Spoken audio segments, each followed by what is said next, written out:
What's up, everybody? It's your boy Angel here with Fire and Ice Combat Sports Podcast from Miami Sports Music Podcast Network, and appreciate everybody tuning in. We're just going to go over a couple things here.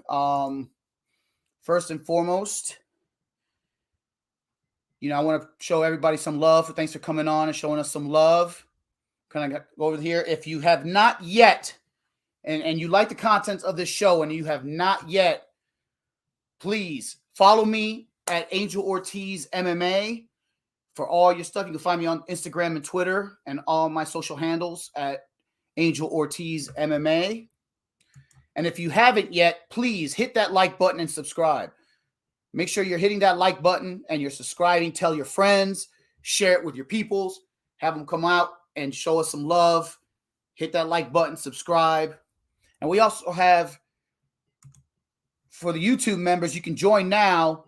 If you log in, you can actually join now and become a member on YouTube for us at Fire and Ice Combat Sports Podcast Show on Miami Sports Music Podcast Network. So please, become a member, subscribe. If you're interested in sponsorships and promos, please show us some love. Come on, and we'll go from there. All right. Also, every morning from 8:30 till 10 a.m., clock blockers. If you're a Miami sports fan, you got to tune in to my man Stephen D. He's not going to be here with us tonight. He's got some stuff going on, but I do have a special guest getting ready to come on here and help me host tonight. Tune into his show, Clock Blockers, every weekday from 8:30 a.m. on Miami Sports Music YouTube channel. Also, we're going to take a moment real quick. I'm going to bring in my co-host, the man. Y'all know him from the combat sports world here in the DMV, but you also know him all over. My man, Michael Doman. What's up, Big Mike? What's up? We're ready to get it in. I'm telling you, I'm hyped right now. Yeah, man. I've never been so excited, man. Let's do this. Man. It's going to be a great show. We got a great lineup for these people, but right now we're going to take a moment of silence and just show our love for the 13 troops that were killed in Afghanistan last week. The 11 Marines, 1 Naval Corpsman, and 1 U.S. Army soldier. So we just want to kind of give them some love on the show, as we always support the troops here. So this is for them.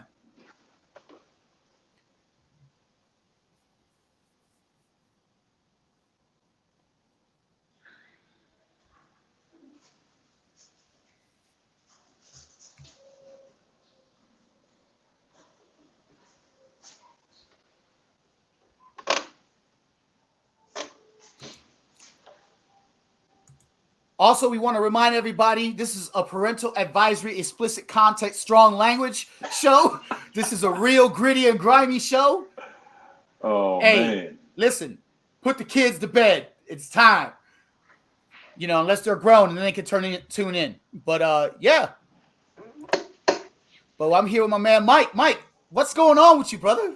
Nothing, man. Just working hard, man. I mean, this is a privilege right here, man, to kind of get on here with you, man, and kind of like shoot the shit and get some athletes on here and kind of shoot the shit with them too. So it gives me a different aspect from, the cage and coaching, and I'm outside of my comfort zone a little bit. So this is real fun. Man. I can't wait. Well, just be yourself. Just be yourself. I'm still learning myself. Stephen D says right. Sometimes, but our producer is watching. Shout out to Stephen D. And man, just be yourself. I like that and we're guy, gonna have some man. fun, man. Yeah, he's a good dude, man. Stephen D funny as shit. He's starting to get into the combat sports world a little bit. He's trying to be an announcer and color commentator. So for those of you promoters out there that are looking, holler at my man Stephen D at Stephen D DSKPL, man. You can show him some love. You can find him on Instagram. He's not hard. Tell him I sent you. He's great. He'll be a great color commentator for your show. Last week, he's talking about losing some weight. I'm trying to get him in the gym. Yeah. Hey, Steven, we can get you in the gym, baby. I know he's about to chime in. He'll chime in at some point. Yeah, he'll chime in at some point. But we got some comments. We got some people showing love. We got TJK D's in the building. Shout out to him. The Godfather, Mark Angelo. What's up? There he is. Mike Sensaball, Finsanity. You know, Okay. these are regulars on the Miami Sports Show, so we got in the morning. So shout out to Clock Blockers and everything. But yeah, man, it's good. So all right, so we got our first guest. So we might as well just bring him on and get right to it. Let's do it. Owen, we're gonna be bringing in Owen Wilson. Owen, what's up, brother? Can you see us? All right, Owen, you have some technical difficulty. Are we having technical difficulties with Owen here? Yeah, let's get him in here. Owen, can you see us, brother? There he is. There he is. It's connected? All right. Yeah, We got connected, you. baby. We got you. I was wondering What's up, Owen? How y'all Welcome doing to Fire today? Nice Combat Sports Podcast, my man. It's an honor to have you here, brother. How you Thank you for doing? having me. Hell yeah. I appreciate it. I'm feeling good today. We just wrapped up open gym at the Hurt Factory, and I'm gonna get my workout on after this. That's what's up, man. So, you know, you're a pro boxer. I believe you said super flyweight pro boxer. Yes, sir. 115. That's awesome. That's Woo. crazy. Woo. Last time I was anywhere near that weight, I was a senior in high school. So, I hear that all the time. Man, I came out the womb at 210 pounds. oh my God. Ain't no way. Yeah, man. Well- But listen, you got a really good story, and let's get to it, man. Tell us a little bit about yourself and what you got going on. Let the fans know, man. Tell us what's going on. Well, so I started boxing at the Hurt Factory in Lynchburg, Virginia with Scott Sigmund. And Shout it out was to Scott October Cujo. 10th of 2018. I walked into the gym, and I remember kind of like the welcoming party. Scott looked at me, and he was like, "Do you have dental insurance?" I was like, "Well, shit, what did I just get into?" I was like, "No, I do not." Like, "No, I do not."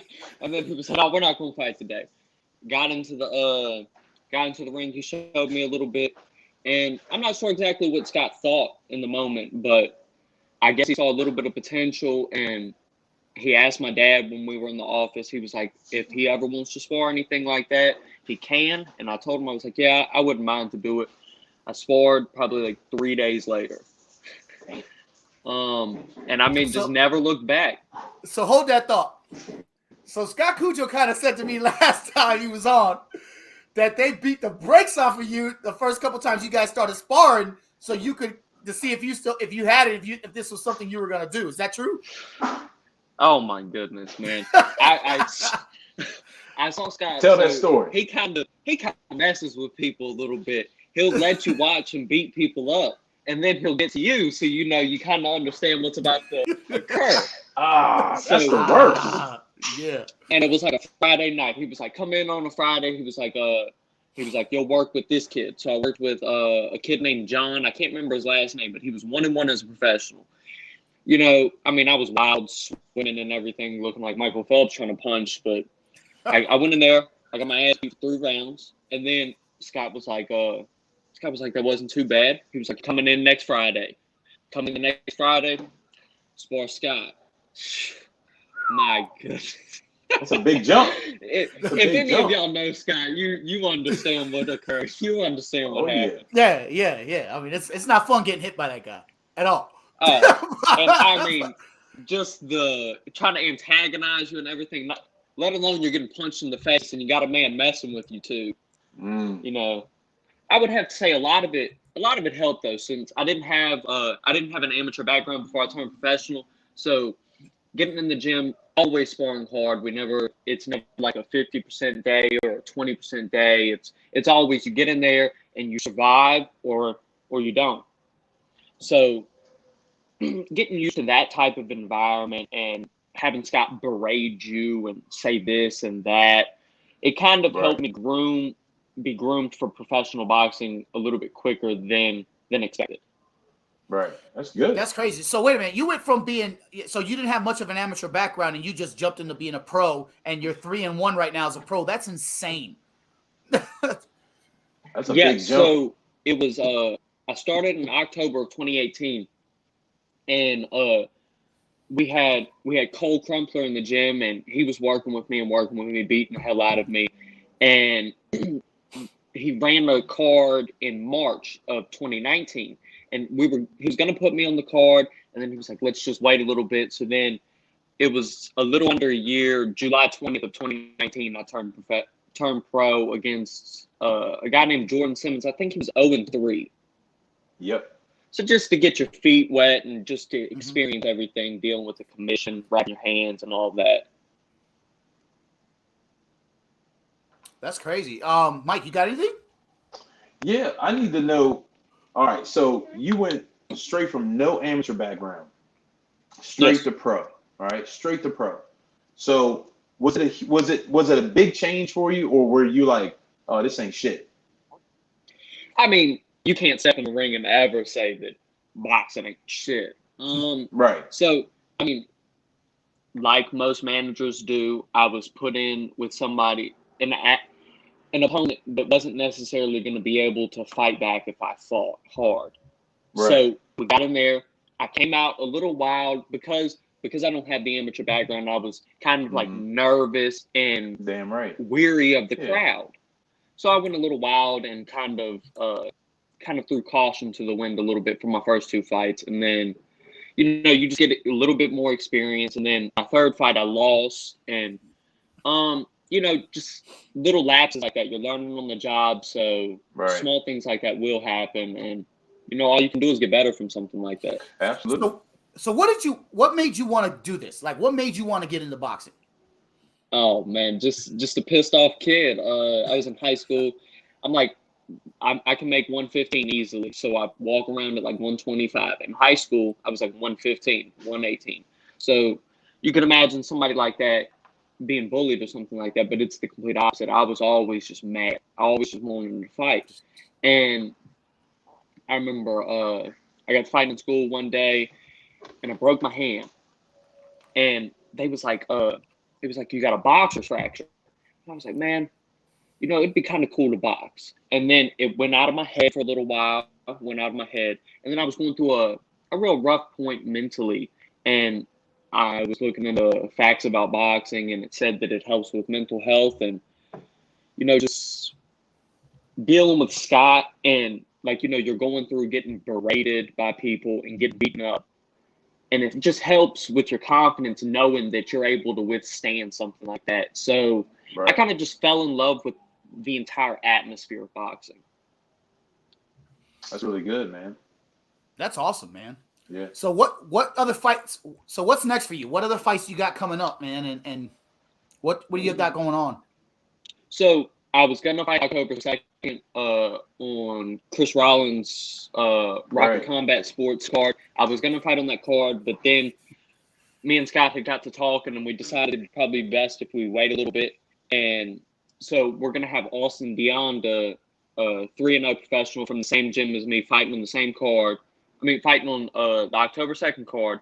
But we're going to hold off a little bit and keep on getting good work in and keep on sparring and try to work something out, I believe, in December or early January. Mm-hmm. That's awesome, man. Shout out to Rocket Combat Sports, Chris Rollins, and all those guys down there. Sure. They put on a great show. They just had a show recently here in the Winchester area over at Winchester Sportsplex, which is right next door to Winchester Boxing and Fitness. But man, they had a really good show, and it was an MMA show, and it went pretty well. So yeah, I'm looking forward to the October event. It's supposed to be really good. Chris always puts on the best fight possible, and he always works as hard as possible. I've been on 2 fight cards for Chris, both in orange. That was my first and my second fight, and he's always been real respectful and real welcoming of me, so I can't say nothing but nice things about Chris and his team. That's awesome. What do you like to do outside of boxing? Outside what's your relaxed mode? What do you like to do for outside of boxing, man? I love to read and I love to play games. That's about all I can do. In boxing, especially with Corona around, you can't get sick with so much. You can't get respiratory illnesses. It just messes up your entire training. So I try to stay away, and I just read a lot, and I watch a lot of boxing. I guess it's still boxing. So who's your favorite boxer right now? Boxing that's not a damn YouTuber either. Give me a boxer that you really enjoy. All right, give me a boxer you really enjoy. I've always loved the school hitting and not getting hit. I mean, I grew up in the Floyd Mayweather era, so, things of that nature appeal to me. So Devin Haney, he's definitely one of my favorite fighters to watch right now. I mean, he puts on clean performances against Gamboa and Linares. Absolutely. Barely getting hit. He got clipped in the 10th or something like that. But out of 36 minutes of punching each other in the face, you get hit with one good shot. I mean, that's nothing but respect. Yeah, respect that. So I mean, your guy's Devin Haney. Yeah, give me a list. I mean, give me your top 5. Give me your top 5. You're a young guy. You're a young guy. Give me the top 5. Top 5. I mean, so we got Devin Haney at number 1. I'm gonna have to go Canelo Alvarez just because, I mean, what he does in the ring is godlike. I mean, it's just ridiculous. Much respect. Man, I love Caleb Plant. Caleb sadly is not gonna win the fight, but I'm rooting for him, man. I've been telling everybody that. What? Someone tell Michael that because he's not paying attention. Listen. Zero chance that's happening. Listen, wait a minute. I'm just saying, I think Canelo's punching power is overwhelming. But I think if Sweet Hands can really use his feet and his footwork and touch him, get a little bit of respect, we might see a 10-round fight. I don't think it goes 10 rounds. Okay. I don't think it goes 10 rounds. I mean, I would love for it to go 10 rounds, but speaking just from experience and everything, I mean, the best guy he's been in the ring with is Uzcategui. And yes, he put on a clean performance and shut him out. Yeah. But Uzcategui versus what quality opponents like Billy Joe Saunders, Callum Smith, all of these people, just the names on the list. I mean, experience matters. So Caleb's really in very deep water. I'm not saying Caleb Plant is going to win this fight. I'm going to go on the record. I'm not saying he's going to win, but I'm saying it's going to be competitive, more competitive than what everybody thinks. Everybody's like, 7th round, he's going to get him out of there. He's going to walk him down. I get it. But smart boxing is what's got Caleb Plant where he's at now. He hasn't taken any major damage. I think on record he's probably lost 1 or 2 rounds professionally ever. Amen. Yeah. I mean, that's an amazing feat. Yeah, I mean, Caleb Plant is the real deal. I mean, he's the real deal. But I honestly think they're rushing him to fight Canelo. I just do. I think he should take at least 2 more fights before he steps in there with Canelo.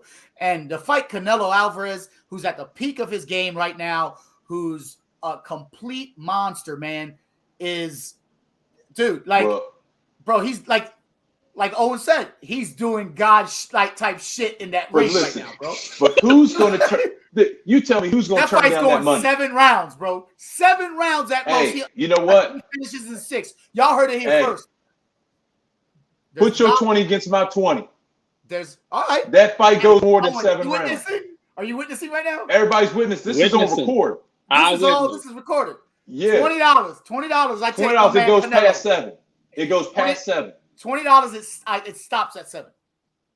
It goes past 7. Yeah. So if it goes past 7, you get the $20. Yeah. You want to double that? No, I'm good. I keep it. I'm telling you, it's going to be an interesting fight. All right, so we got your top 3, right? Give me your number 4. All right, number 4, we're gonna have to go Shakur Stevenson. Young, hungry, great fighter. Yeah. And then we're probably gonna have to go Jerron Ennis or Terrence Crawford. Ooh. I like that. I like this guy. I like this guy's education on boxing. He knows his boxes, man. I love it. I like it. Young, I like it. Hungry. I'm really distraught right now because you're not fighting in October in my backyard, so I can witness this. Now I got to look at you on YouTube for a little bit. Yeah, man. Well, I mean, we've enjoyed some of your fights, that's for sure. But I mean, and you got some hands, bro. You're good. I can see why Scott invested in you, man. That's excellent. Scott doesn't put out any bums, so he definitely puts out really good fighters, man. So you guys got a really good gym over there. Shout out to the Hurt Factory, man. But what is next for Owen Hilton, man? What do we got? Man, so I've always had one goal in boxing, and that is to make it. And the definition of making it can be very different from you and I. So I'm not exactly sure what making it is for me, but I do know when I get off of this live stream and when I wake up tomorrow and when I get in the gym Saturday and spar, every single time I'm just going to go out there and try my hardest. So I'm not concerned about necessarily giving myself a major goal to accomplish because I may not be able to ever do it. I may let myself down with the fact. But on the journey, I just want to try my hardest. And, I come from a lot of different, a real different background, and a lot of people never really make it out to where I'm at right now. So tell us a little bit about that. Tell us a little bit about that, man. I'll finish this segment and I'll tell you a little something. All right, go ahead. So I just, I just want to get in there and I'm going to trust Scott with my career and hopefully he manages me to the best ability. I mean, well, he is, but hopefully I manage my ability to just reach the full potential, whether that be the best trainer I could be, whether that be the best fighter I could be. I just want to be the best version of Owen I can. But, I do come from very humble beginnings, and my grandmother's probably watching this, so don't take it in regards of shout out grandma pieces of shit. Shout out to my grandma, shout out to you, Nana, love you. But I come from a broken home, a man that was homosexual and had many partners. Nothing wrong. You do you, but going from home to home and seeing who I thought was my father just come from drug abuse, move from home to home. I mean, my 6th to 7th grade year, I moved into 7 different locations, and one of them was in a hotel for about 2-3 weeks. So, I'm very grateful for where I'm at. I just got fortunate. I'm really fortunate and blessed. My family had a friend named Charles Bubba Hilton, and he was always there for me and watched out for me. And my grandmothers, they always watched out for me and done all they could do. But that's your parents who have control over you. So I'm living with them, and we're in and out of crack houses, and we're in and out of places where food just isn't in a surplus. So I come from there, and one day I finally just chop it up with my mom, and I tell her, I'm like, man, I just feel like a fish out of water. That's what I told her. I said, I feel like I'm not related to anybody here. I feel like I'm on my own island, because I've always had this thought pattern of trying to be the best person I could be. Since the age of 10 or 11, I remember thinking like this. So I've always just felt secluded from those types of people. And I told my mother that one day, and 3 to 4 days later, she walked up to me, real emotional, real jittery, and she was like, Owen, I got to tell you something. And the guy who raised me for 14 years wasn't my father. And, you have grief because you thought that person was your father, you loved them, but you also have a realization, I don't have to deal with that. So one day, he was working construction, and I was helping him because he was subcontracting and just doing real small jobs just to make money to, supply his drug habit. So we were in the basement, we were working, I was painting and everything. I work sweaty, dusty, dirty. They was trying to go to a restaurant, and I told them, I was like, man, I don't want to go. I just want to leave. And then they just started coming and attacking me personally. Just on a personal level, just trying to say that I'm garbage, I'm a piece of shit, this and that. And I told him, I was like, man, we need to calm down. I was like, you're gonna make me say some shit I'm gonna regret. And then he just came for me again, and I was like, man, you know what? Fuck you. I was like, I'm glad you're not my dad. I was like, I don't need to deal with this. I'm just glad I'm not cut from your cloth. And I was homeless for about 45 minutes, and we got Charles Bubba Hilton, I call him Bubba, but he was always a family friend, and I had always seen him. I called him up, I said, hey, Bubba. I was like, hey, man, David kicked me out. I was like, I need somewhere to live. And my dad just said, he was like, I get off at 4:30, I'll be down there. So, I come from that type of person. My dad isn't a super successful human being, but he works as hard as possible, and He's done all he can do. So that's all I try to learn from people like that. I mean, you know, my dad didn't have to take me in. My dad didn't have to do nothing that he done, but you know, I have a very nice car outside. I have a very nice I have a very nice life because of him. So nothing but respect for Charles Hilton. I know he's not watching. He's probably asleep right now. Yo, shout out to him, man. And listen, that's an amazing story, man. And props to you, young man. Props to you for just even getting to where you're at right now and competing in boxing and coming from that. You didn't become a statistic. You didn't make yourself, you know, you could have easily slipped into bullshit. You didn't. Right. You kept you focused, you realized what was bad for you and what you needed to get the fuck away from and then move on from there. And that's what you did. So exactly. Commend to you, man. Commend to you. I mean, yo, much respect, brother. And that's actually a beautiful thing to see where you're at now from the story you just told me, you know. And it's okay to get emotional on this show. We keep it real. So, you know, that's the difference about this show compared to other shows. We're very real. So I appreciate you sharing that story with us, man. That's awesome. No problem at all. So I mean, I just want to help as many people as possible that come from something like that and just try to let them understand that the world's what you make it, and just get off your ass and work as hard as possible. That's awesome, man. Do you have, because we're getting ready to get our next guest on here soon, but do you have, what do you have to tell people that are in a similar situation that want to maybe get into combat sports or want to maybe do something with their life? What can you share with them right now and say, you know, to be better? What can you tell them? You know, I would just have to say that you can feel lost, you can feel hopeless, you can feel useless in many moments, but you have to remember at the end of the day, the only person that is responsible for all that is going on is yourself. You have no control over it, no, but you have to make the best of the situation. So get into Muay Thai, get into boxing, get into jiu-jitsu, get into these combat sports to build confidence, to build your ego, to build yourself as a person, as a woman, as a man. Combat sports is what changes people's lives. You don't have to fight, you don't have to compete, but just knowing that you have those skills, knowing that you can complete those grueling workouts, knowing that you can do all of these things is just astronomical to your mental health. That's awesome, man. Much respect, brother. Much respect, man. What's your next fight? I would look into around December or early next year. Sadly, we're on a little delay right now. I just came off of eye surgery, and Scott and I had a long discussion, and we agreed that it'd probably be better if we held it off for a few more months. That's good coaching, man. That's good coaching. That's good coaching.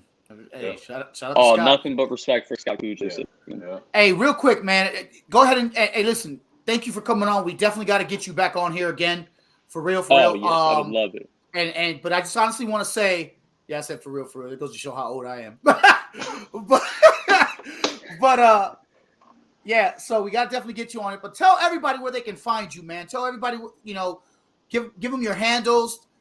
Tell them where you're at, man. Tell them where they can find you. Find me on Facebook at Owen Hilton. We got Instagram at CannonHands_. And then if you want to find me on Snapchat or something like that, I guess Almighty_Owen. It's old. I'm sorry. But follow me on Instagram. That's where all the fight news is going to be. And Facebook, you can follow Facebook. That's where everything's going to be. Tune in for my next fight. I'm not sure of the date, but just know I'm working until then. Hey, Owen, man, you got a shout out here from Alf364 says, Owen, you rock, and I love you. Thank you, man. I appreciate it. So, yeah, man, you got some love here from the fans and stuff like that, man. Somebody, Abbat says, ABAB says, Terrence Crawford got good footwork too. And respect. And TJ says that the best footwork overall is Lomachenko, but Canelo has everything at top level. That's very true. Here we go with a Lomachenko fan. Owen, man, thanks for coming in. Pillow hands. Tune in because we got another former boxer you might like, man. He's we're bringing him on. Actually, while I still have you on here, we're just going to bring him on right now. And not a he can't be, his camera's not working. But big shout out to my man Jimmy Lang in the building. Jimmy Lang. What's up? What's up? What's up, Jimmy? On? Who am I talking to? You're talking to me, Angel, and then you got Michael Dolman, and then you got Owen Hilton, an upcoming pro boxer that's 3-1 right now. I was listening. I couldn't hear your name, Owen. Owen, how you doing, Jimmy? I was listening to you at the end of what you were saying, man. I love that head on your shoulders, man. That you sound like you at the right direction, and I'm gonna sit back and watch you, man. Thank you. I appreciate the words. Hey, Owen, when you get a chance, Scott. Owen, when you get a chance, go on Jimmy Lang's YouTube page and watch his old fights. This dude was a dog. Oh, I mean, he was a dog, bro. Yeah, dog, you gotta watch it, bro. I sat here for 2 hours earlier, and all I did was watch old Jimmy Lang fights at the Patriots. Dog, this dude is a dog, bro. Crazy. He's been in some great fights, man. He's been in some great fights, though, for sure. We had fun, man. We had a lot of fun. Well, Owen, man, we appreciate you coming on, man. Wish you all the best. Much respect, Owen. Much respect for you, man. Shout out and salute to you, my man. And let us know when your next fight is, man. We'll get you on here right away. And make sure you're out here in October so we can sit down and chat. Yep. And Come share out this, in man. October, Share this hang with out. your friends. Let them all see it, man. Much All right, respect. y'all have a blessed night now. You too, brother. Champ. Peace out. Hey, fellas, if you don't mind, I have to say, I meant no disrespect with for not having the camera. I didn't realize that's what this was, or I would have told you. I thought, I'm used to calling in a show. I'm very sorry. I just don't want you to think I'm disrespectful. Hey, it's all right, it's all Jimmy, man. good. We know you're old school like the rest of us, baby. We're all the same age here. You're fine, my man. You're fine. Listen, I literally just learned how to operate my own channel today. So I'm not even trying. He asked me earlier, he said, "What's your hand?" So I don't even know what he's talking about. and I just heard the kid was on it was just on. He rattled off. He said, "What's your handles?" He rattled off about 15 names. Yeah, he did. I know they don't expect me to do that. No, sir. No, sir. We ain't gonna do that to you, Jimmy. We ain't gonna do that to you. I can't remember my own name half the time. Gotta love it, man. Jimmy, what's going on, my man? How you been? Tell us what you've been doing, man, and what you got going on, and fill us in, I brother. ain't doing nothing, man. I'm sitting on my ass like the rest of the country for the last year and a half, whatever. Yeah, you got to make a living, man. I'm in the health and wellness business. Yes, sir. And that came. There was a lot of challenges over the last 2 years for the health and wellness business, so we're just hanging in there. I'm hanging in there, and got to go forward. It's not like back in the day, where I haven't fought. I think my last fight was 2016 or something. So It's just a different life. I've never had a job that what other people would call a job. So I'm going into that world now. I got to get used to it.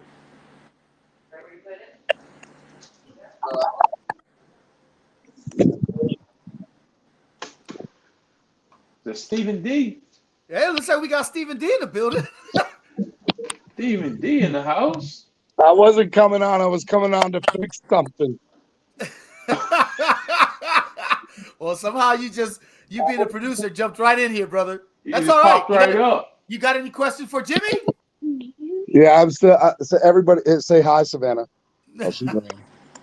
No, I was just coming on to fix something. That's it, man. You're doing a great job. You didn't mess up. The show's still going. I'm proud of you. Heck yeah. Hey, man, I told you. I literally just learned how to do this I'll an say hour it's ago. because of your co-host, but it's probably all right, guys. I'm gonna fall over, and then this is gonna be viral. You don't need that. 'Cause I'm not about that life. Some Look, behind the scenes stuff going on right now. Y'all look great. Keep doing your thing, man. Man, much respect. Much respect, Steven. Shout out to Steven TKSPL, man. Good, guys. Clock blockers. Wait, is this your first show? No. This is now the third show. Oh, okay. Oh, Yeah, you? Oh, that's cool. Yeah, most of the time Stephen D is helping us out here, but he couldn't do it today because he had some stuff going on with dealing with taking care of some family stuff. But yeah, man, it's shout out to him and everything's good. But we're glad you're here, Jimmy. So let's talk a little bit about your old fights, man. Yes, Mike, you said sir. you were watching some of his old fights. Tell us what, Man, Jimmy. What was one of your most hardest fights, and what was one of your most easiest fights? Go. Uh, well, there's a lot of hard ones. You know, it's usually an easy fight. When there's an opponent who comes in just to get a paycheck. I mean, and that's part of boxing. I'm not, right. and it's not. I had my share of fights that were slanted my way, where a guy was brought. I was the money maker, and the guy was brought in and to never lay down on his own, but a guy that I should beat. You know? I had a few of those, so those are usually pretty easy. Um, I had a fight with a guy named Joe Wyatt where I ended up trailing for most of the fight, and I had a pretty bad cut, and I ended up knocking him out. 2 seconds left in the fight, and Yes, sir. that was a pretty cool, grueling fight. But there's been a few. I made so many fights that didn't have to be grueling. I made them tougher than they had to be, and that was a lack of discipline. It was just me working with temper or trying to get the crowd into it. That a lot of times I didn't go safety first, and I think there was some times that I paid for that. Yes, sir. Hey Jimmy, real quick. So how did the Contender series thing come about? How did all that, the original boxing, the Contender, how did all that come about? I didn't even know anything about it. I had a fight, and they said Jackie Callan and there's a rumor Jackie Callan and Frank Stallone were in the audience, and that they had come to see me. And that was the first I ever heard of anything like that. So then I found out about the Contender. It was, I mean, they were there, and they were having a show where Sly and Ray, Right. lead these real fighters in kind of a 16-man tournament. And I went out and talked to them, and we decided to do it. I decided to do it. They decided they wanted me, and that was it. It was a very crazy time. It was the most unrealistic. It was very unrealistic, but it was real. I mean, it was. It's hard to explain.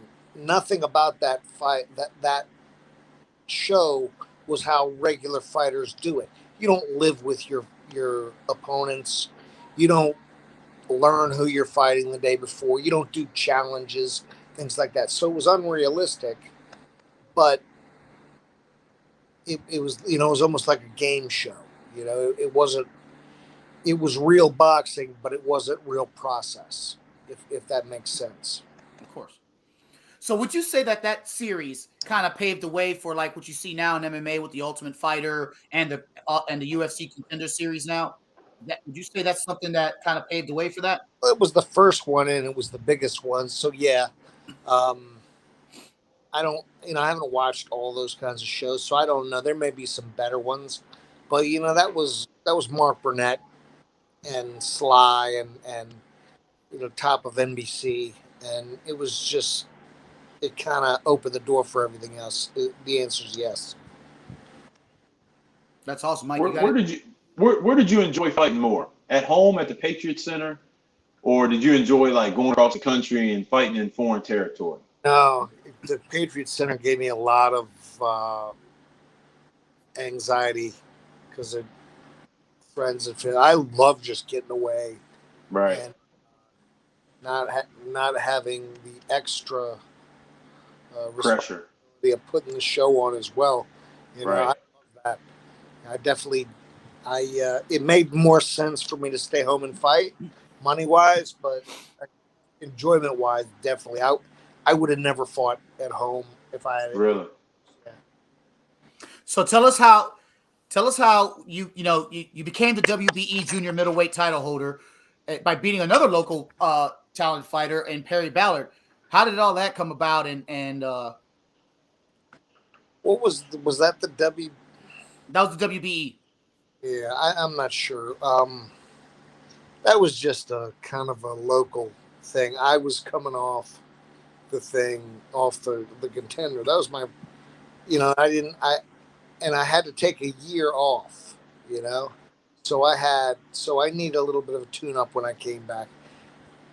Tony wasn't a real great fighter. He was a good person, good fighter for a tune up. Plus, he was just a real prick who knew how to sell a fight, and Yes. the loud mouth, uh, hillbilly talking shit. I love the raw. I love the raw. I Keep it love going. it. I love it. I mean, and he's running his mouth. I mean, he did a beautiful job in that fight. All I did was stand up there with my pretty looking face, coming back from Hollywood was the big story. You know what I mean? Right. And this guy is the one that sold that fight. And I mean, he didn't really have much business being in the ring with me. There was a mismatch, but whose fault is this? Not my fault or his Not fault. yours. Right. He did a great job because people couldn't stand his. And it was like the bad guy in wrestling. You know what I mean?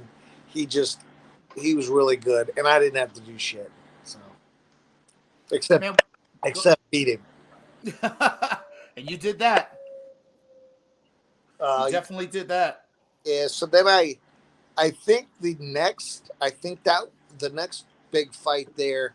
This was just when we were getting our Patriot Center feet in the water.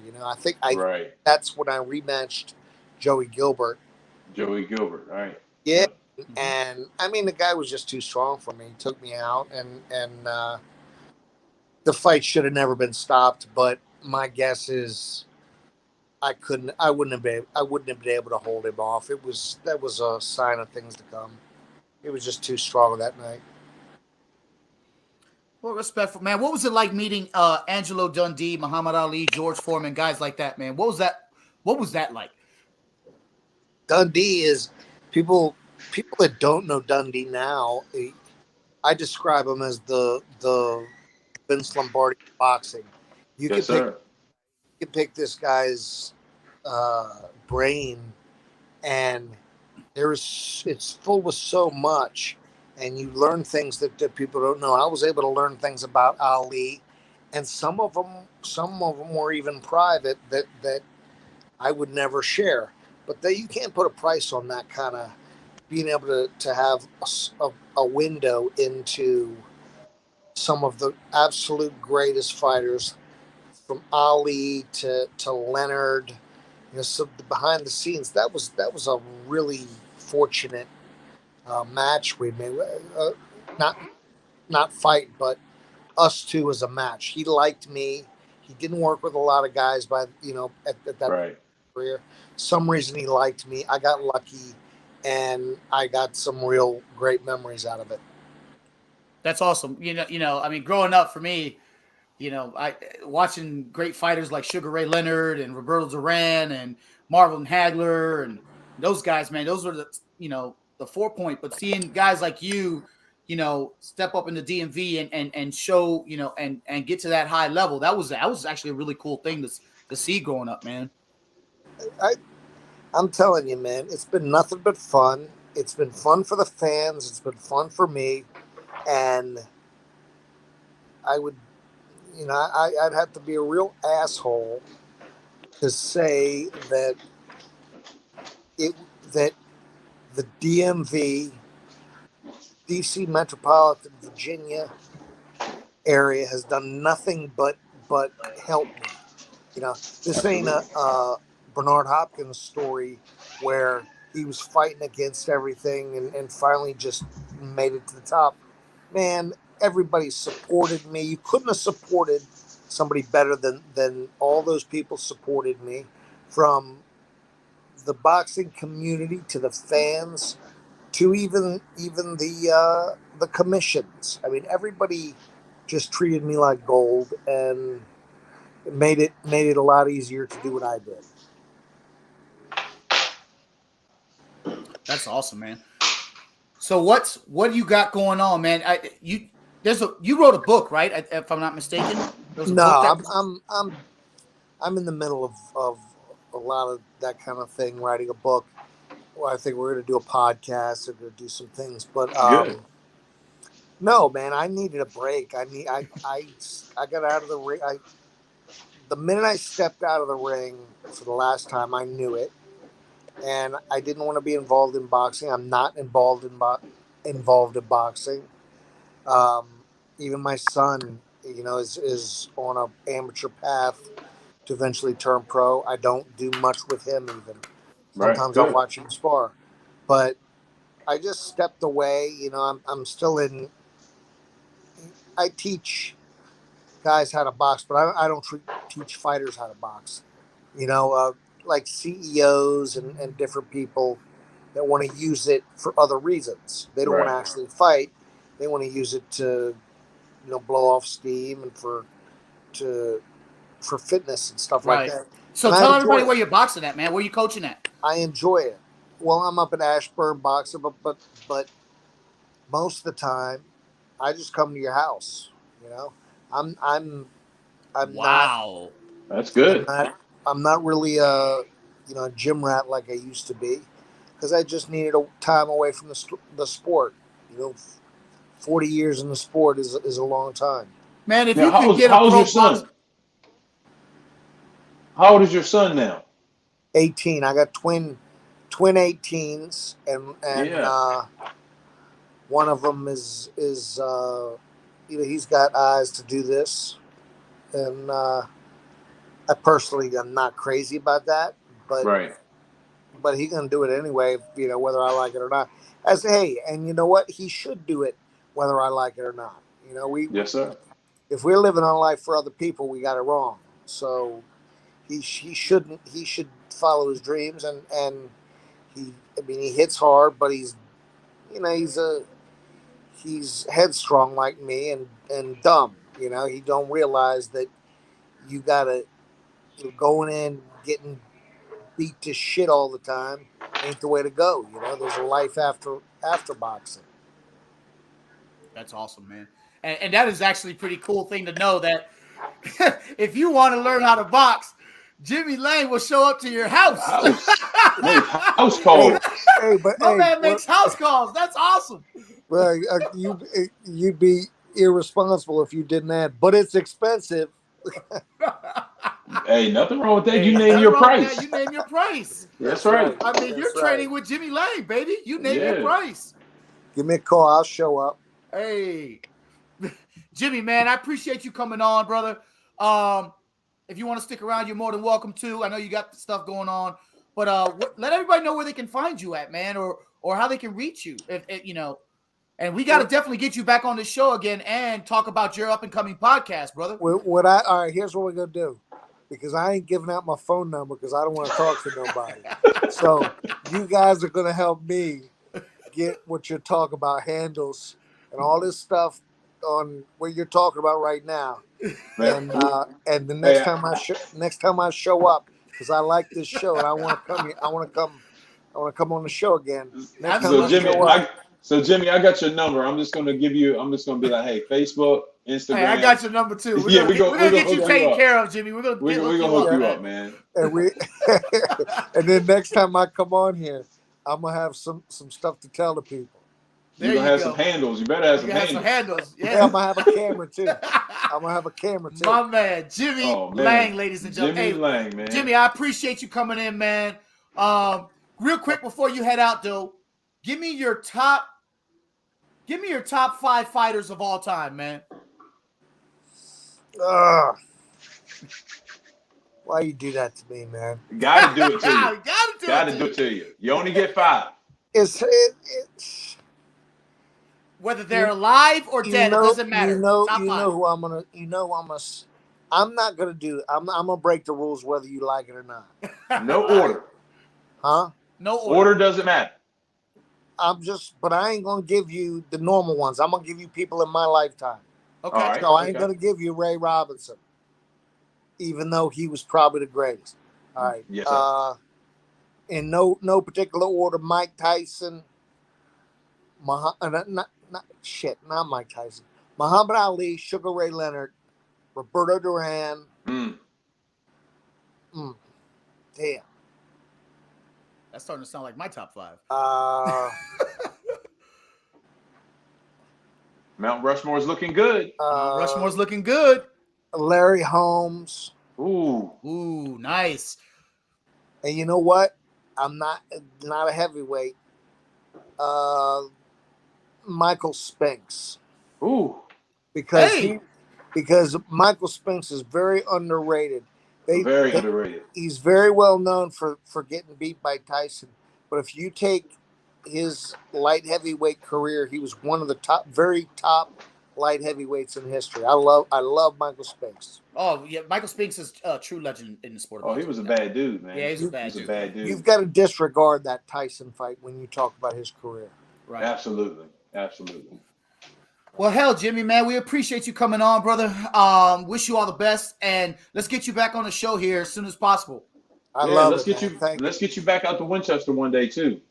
Absolutely. I had a ball that day. That was a lot of fun. Yeah, man, we'll do that again for sure. All right, great. Hey, thanks, Jimmy. Appreciate you, brother. Yes, Thank sir. you. Thank you, Jimmy. All right, bye-bye. Hey, we got to get Jimmy some handles, man. Yeah, we got our next guest right here too. We got our next guest getting ready to come on. You ready, Mike? Oh, I'm ready. I love this dude. This guy's an amazing up and coming boxer. Right here, my man, Alante, sly as a fox. What's up? There it is. That's the man right there. What's up, fellas? What's going on, The whole man? family got it on. The whole family got hands. The whole family got hands. We had the professor on our first show, man. That stable is able, as they say. Yes. So, yeah, right. Yeah, you know, brother. My team is the dream, baby. Yeah, there you go. You like nice things, don't you? Yeah, of course. I get on your hashtags, my man. I get on your hashtags. Mad at you. Go on, let me see that chain. What chain you got on today?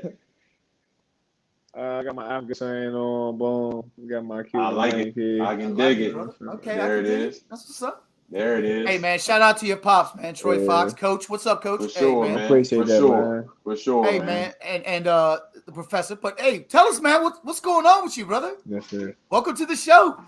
Man, nothing much, man. I appreciate y'all having me, man. I'm just trying to working, man. You know, you stay ready, so you have to get ready. That's right.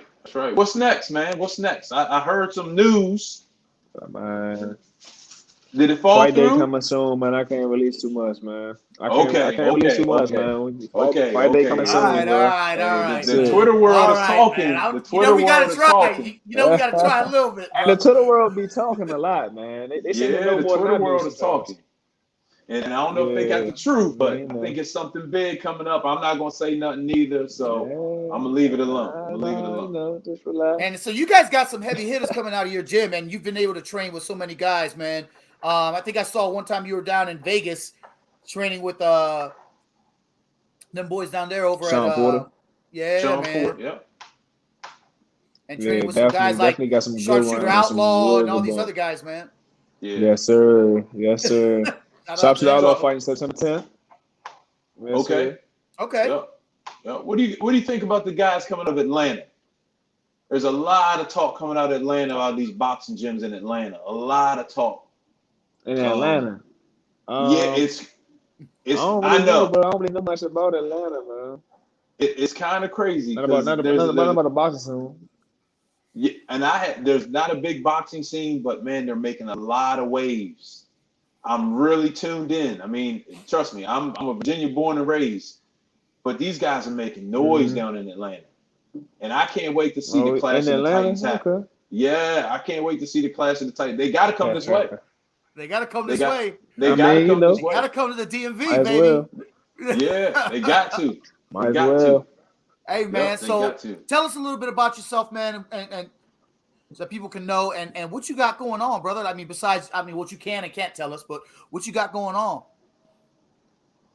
Man, I'm like I said, I'm a long Ted Slider Fox, 28, 2-1, 13 knockouts.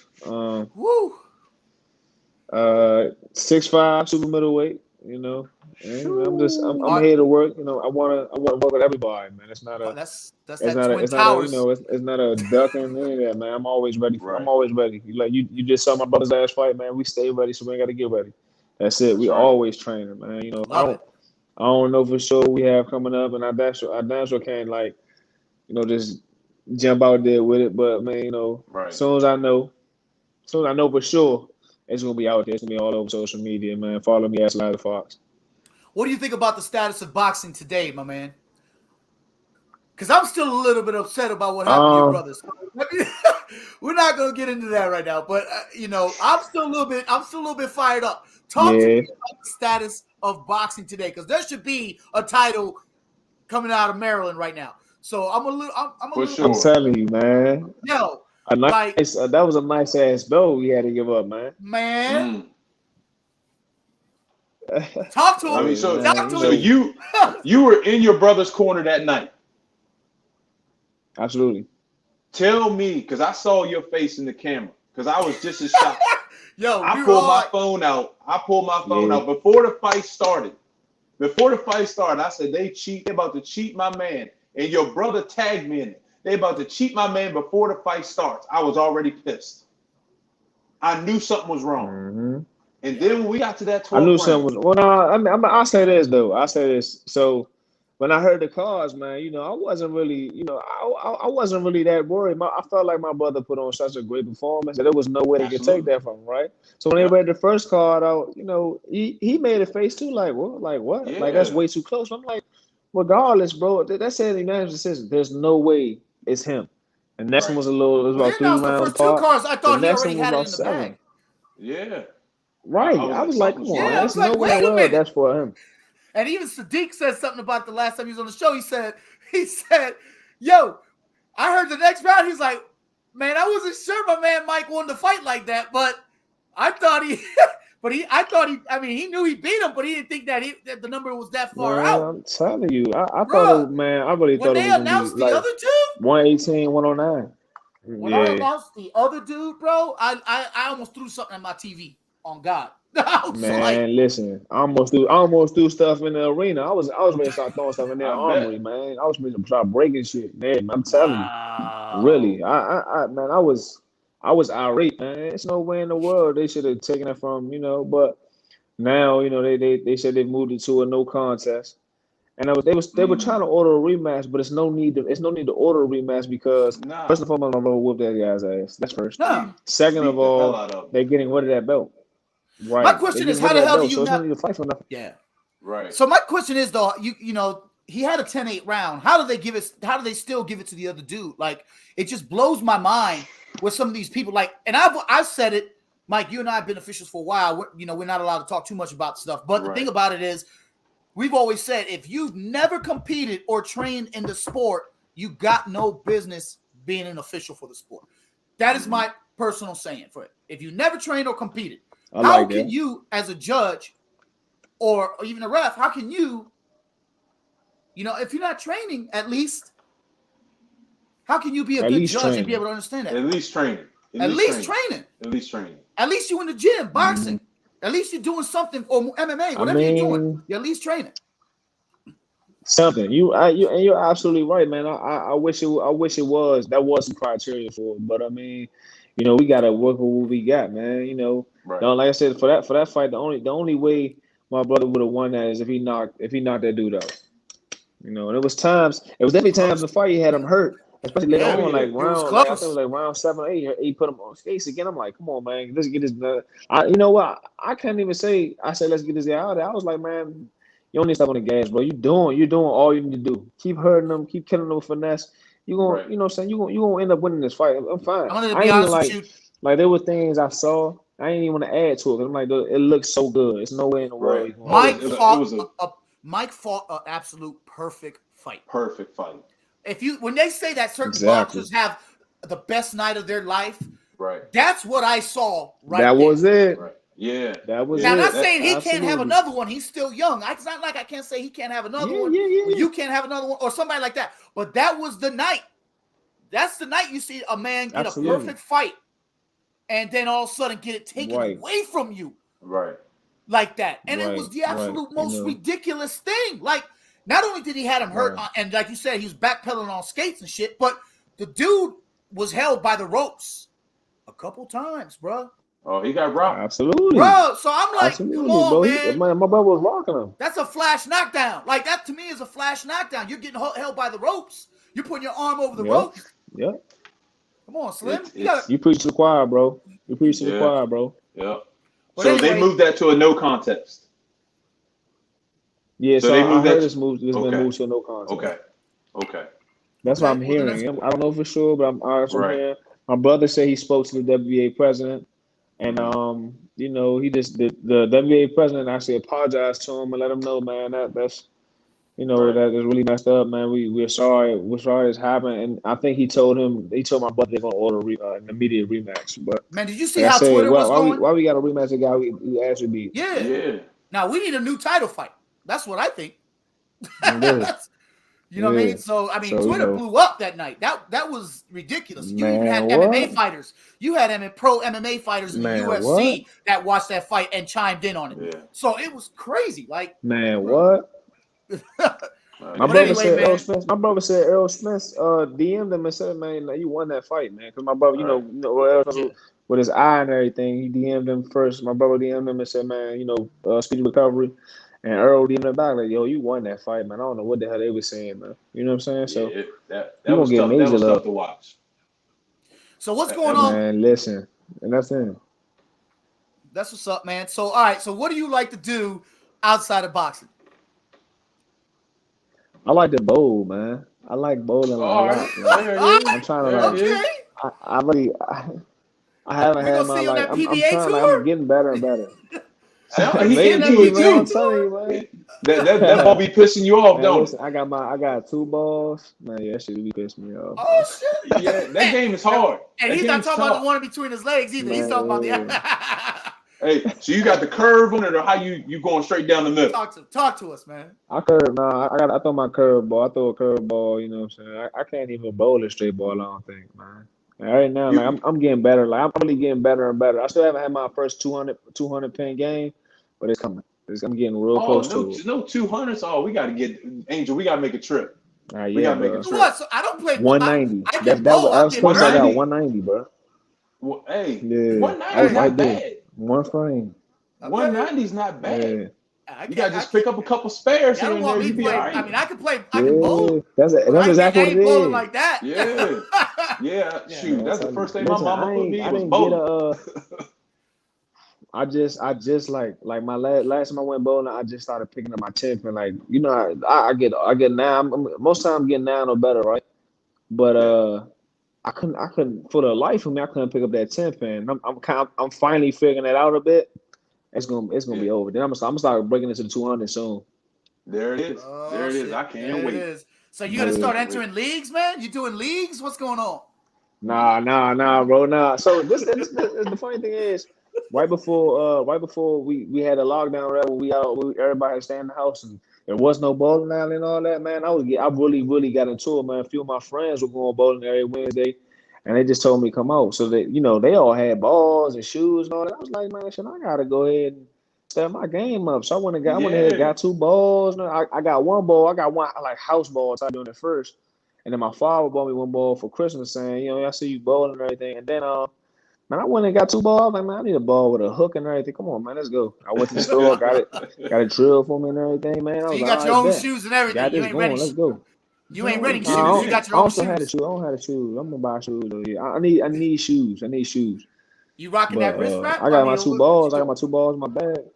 Nope. That's what's up, man. Nope. Regular, but freehand in that joint. Freehand that joint? I actually love that shit, man. That's cool. He gonna get into it a little deeper. Watch what happens. Give him Watch another what 6 happens. months. Hey, Yeah, He give gonna another be yeah, 6 deep in it. months. My man gonna be Yeah. boxing at a high level professionally and And bowling at a both. high privilege professionally. But I feel like I gotta be able to feel the ball. I gotta feel the ball so I can know where to put my hand this way or the other way. You know what I'm saying? Right. That Otherwise, game if is I had tricky. anything over my hand, it would just throw it off a bit.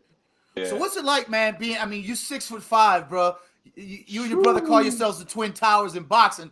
There's no lie there. So shoo. you're usually towering over your opponents, man, Fact, and you still box with finesse. fact. How does all that come about, man?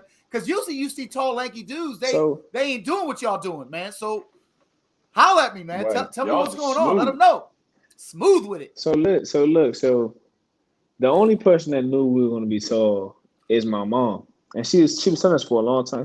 She says my father is 6'5".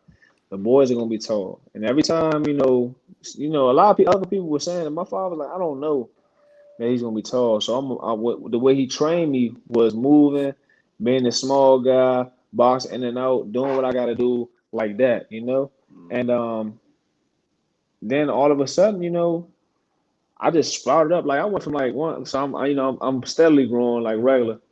Then right before I hit ninth grade, I went from like 5'8" to like maybe like 5'7", probably like 5'7" to like 6'1", just like that.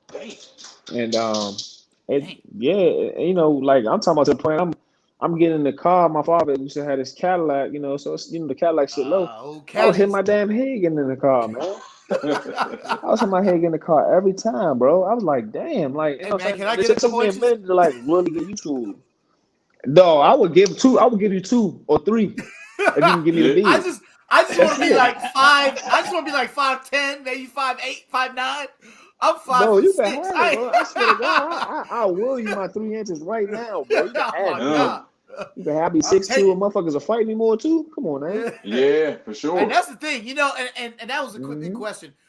I know a lot of guys are ducking because you're so tall and long and got power. So it's kind of Right. weird for boxers. Give us one name.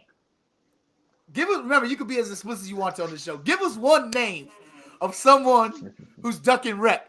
Come on, man. Give us one name who's out there selling wolf Of tickets. course, Who's definitely. ducking rec? Let's go.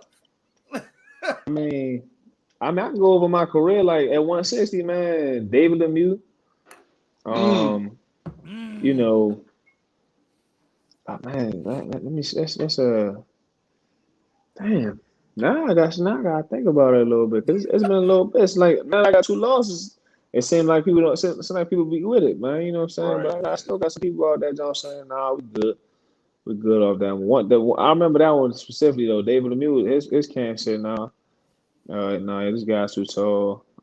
We got some other low name guys too. Let me see if I can. Yeah, man, now you put me in a spot that I can't think right off the top of my head, but I do remember that. I do remember that That's what name. we do here, man. I do remember All right, that so then name. I tell you what. Yeah, Who do nah, you it's want to cool. fight? Who do you want to fight? Who I really want to fight, I really, really would like to fight David Benavidez, man.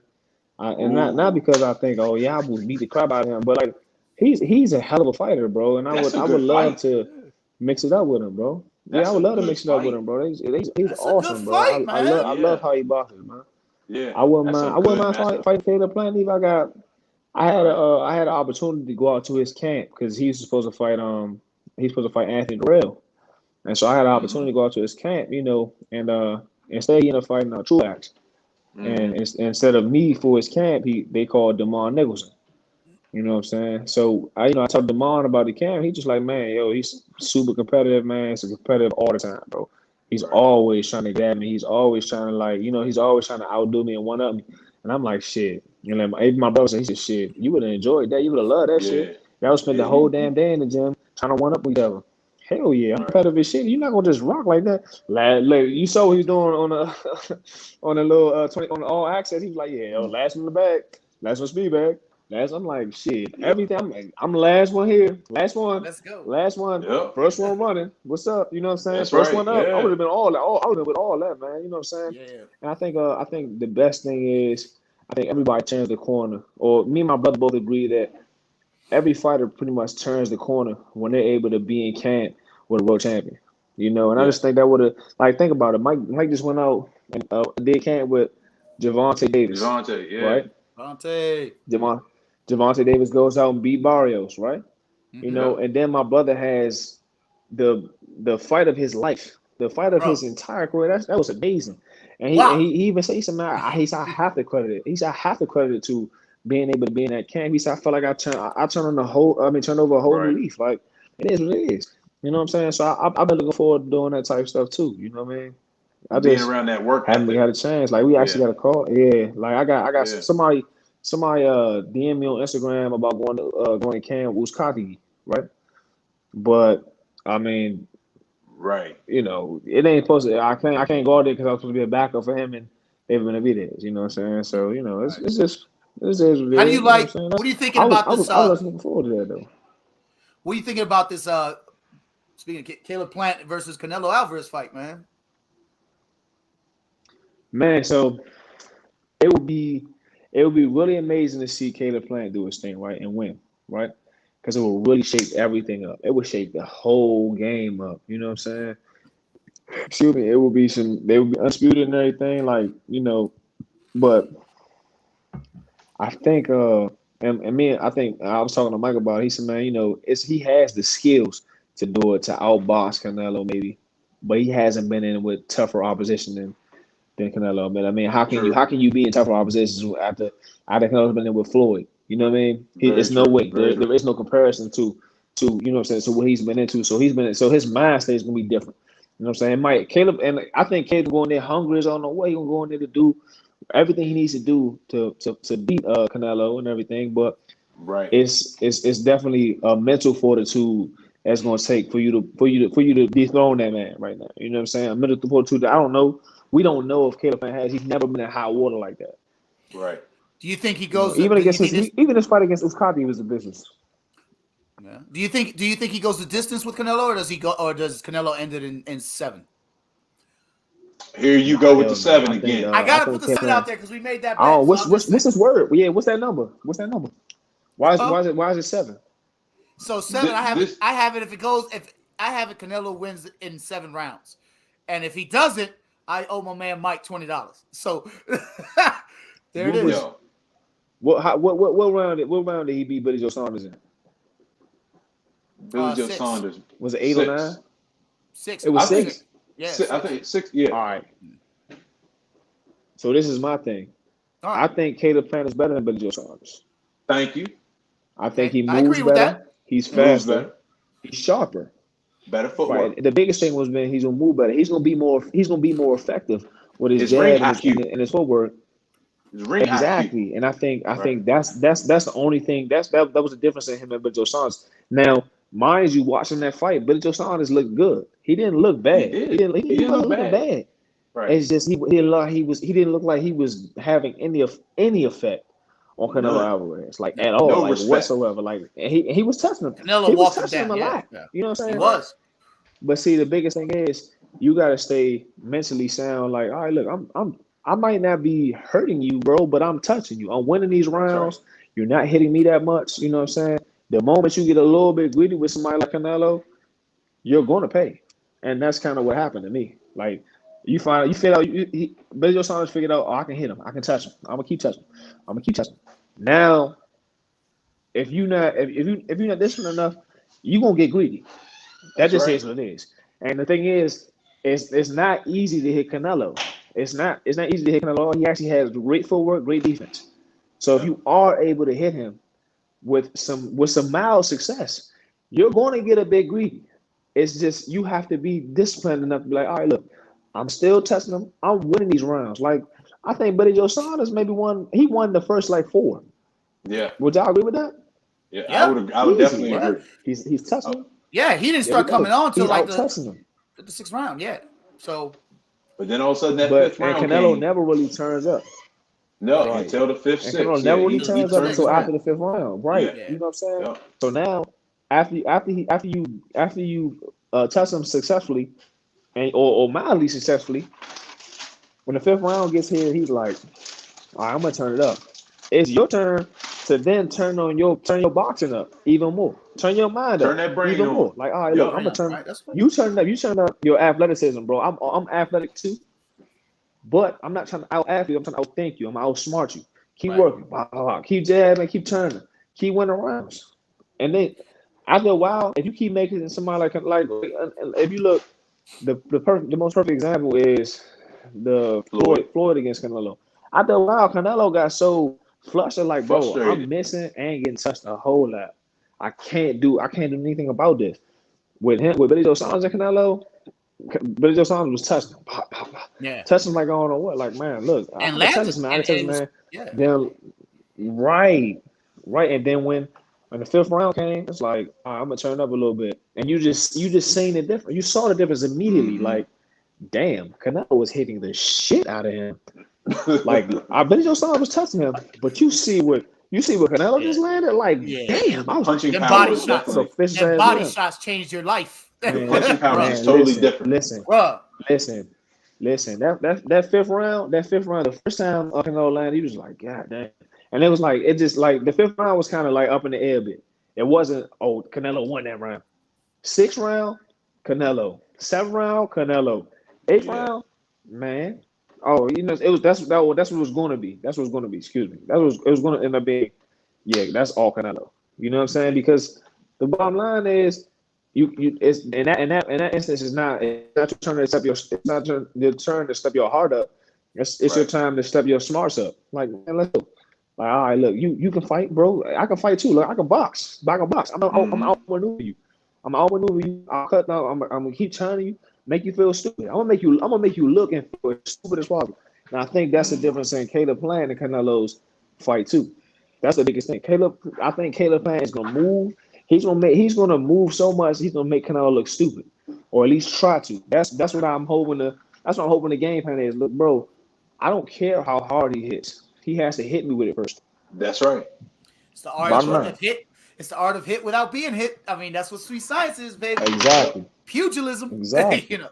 And you better get your $20 ready because I'm taking your money. Man, you ain't taking my $20. I'm telling you, that fight ends in 7. This dude's crazy. I don't think so, bro. I think you be paying your money. I think it's going to distance? I think it might go to distance. I can say it's going to distance because I think if Caleb is losing, he's not going to go in there to try to. No, he might not go in there to try to win. He can he gonna survive. He gonna go survive. Like, so he gonna go. He's just too smart. Lose. That's a devil up. That's a devil up. Look, fighter's going in. That's a devil is better up. That's a devil better up. I tried to. He wouldn't do it. Go 7. If it don't go 7, look. If it goes past 7, you owe $20. But if it gets stopped after 7, still it's even. If it goes the whole, you know what I'm saying? If it goes the whole thing, you know. Respect. All right, so if it goes the whole thing, we'll double it up. Beats him in 7. Let's go. We can do it. If it goes the whole thing, we'll double it up. 7. All right. There you go. You seen it here. I'm a witness. He not getting him out of there. That man too smart. He gonna turn him. He gonna grab him, get some frustration points. He watching Floyd's fight right now. Yeah, he watching Floyd's fight right now. Getting bro, tips. Canelo's strong. Look, you can see it. You can see it all in Canelo. He's strong as shit. It's not about whether or not he's. It's not about if I fought Canelo. It wouldn't be about whether I'm stronger than him or not. I don't care how strong you are, bro. You're not going to hit me that much, bro. You're going to touch me every now and then because that's what boxing is. You get touched, right. But it's going to be few and far in between. But I'm going to be touching your ass. I don't care if it hurts you or not. I'm going to touch you the whole fight. 12 rounds. If they go to a 12-round decision. Hey, hold up, fellas. Let me just. I gotta bring it back here for a quick second. But yeah, listen, y'all seeing what's happening, the conversations that's going on here. Make sure you hit that like button, please, and subscribe. Come check us out. We're gonna have all kinds of great fighters on here. You're watching right now an amazing boxer on here, and just keeping it real. Subscribe, man. Hit us up. Like us on that YouTube channel. Become a member. You know, so we're here. Yes, we're here. Like that slide, baby. So that's what we're about. But yeah, man. So give me your top 5. Mount Rushmore, go. Top 5, dead or alive, right? Of course. Dead or alive. So of course I'm gonna say Ali.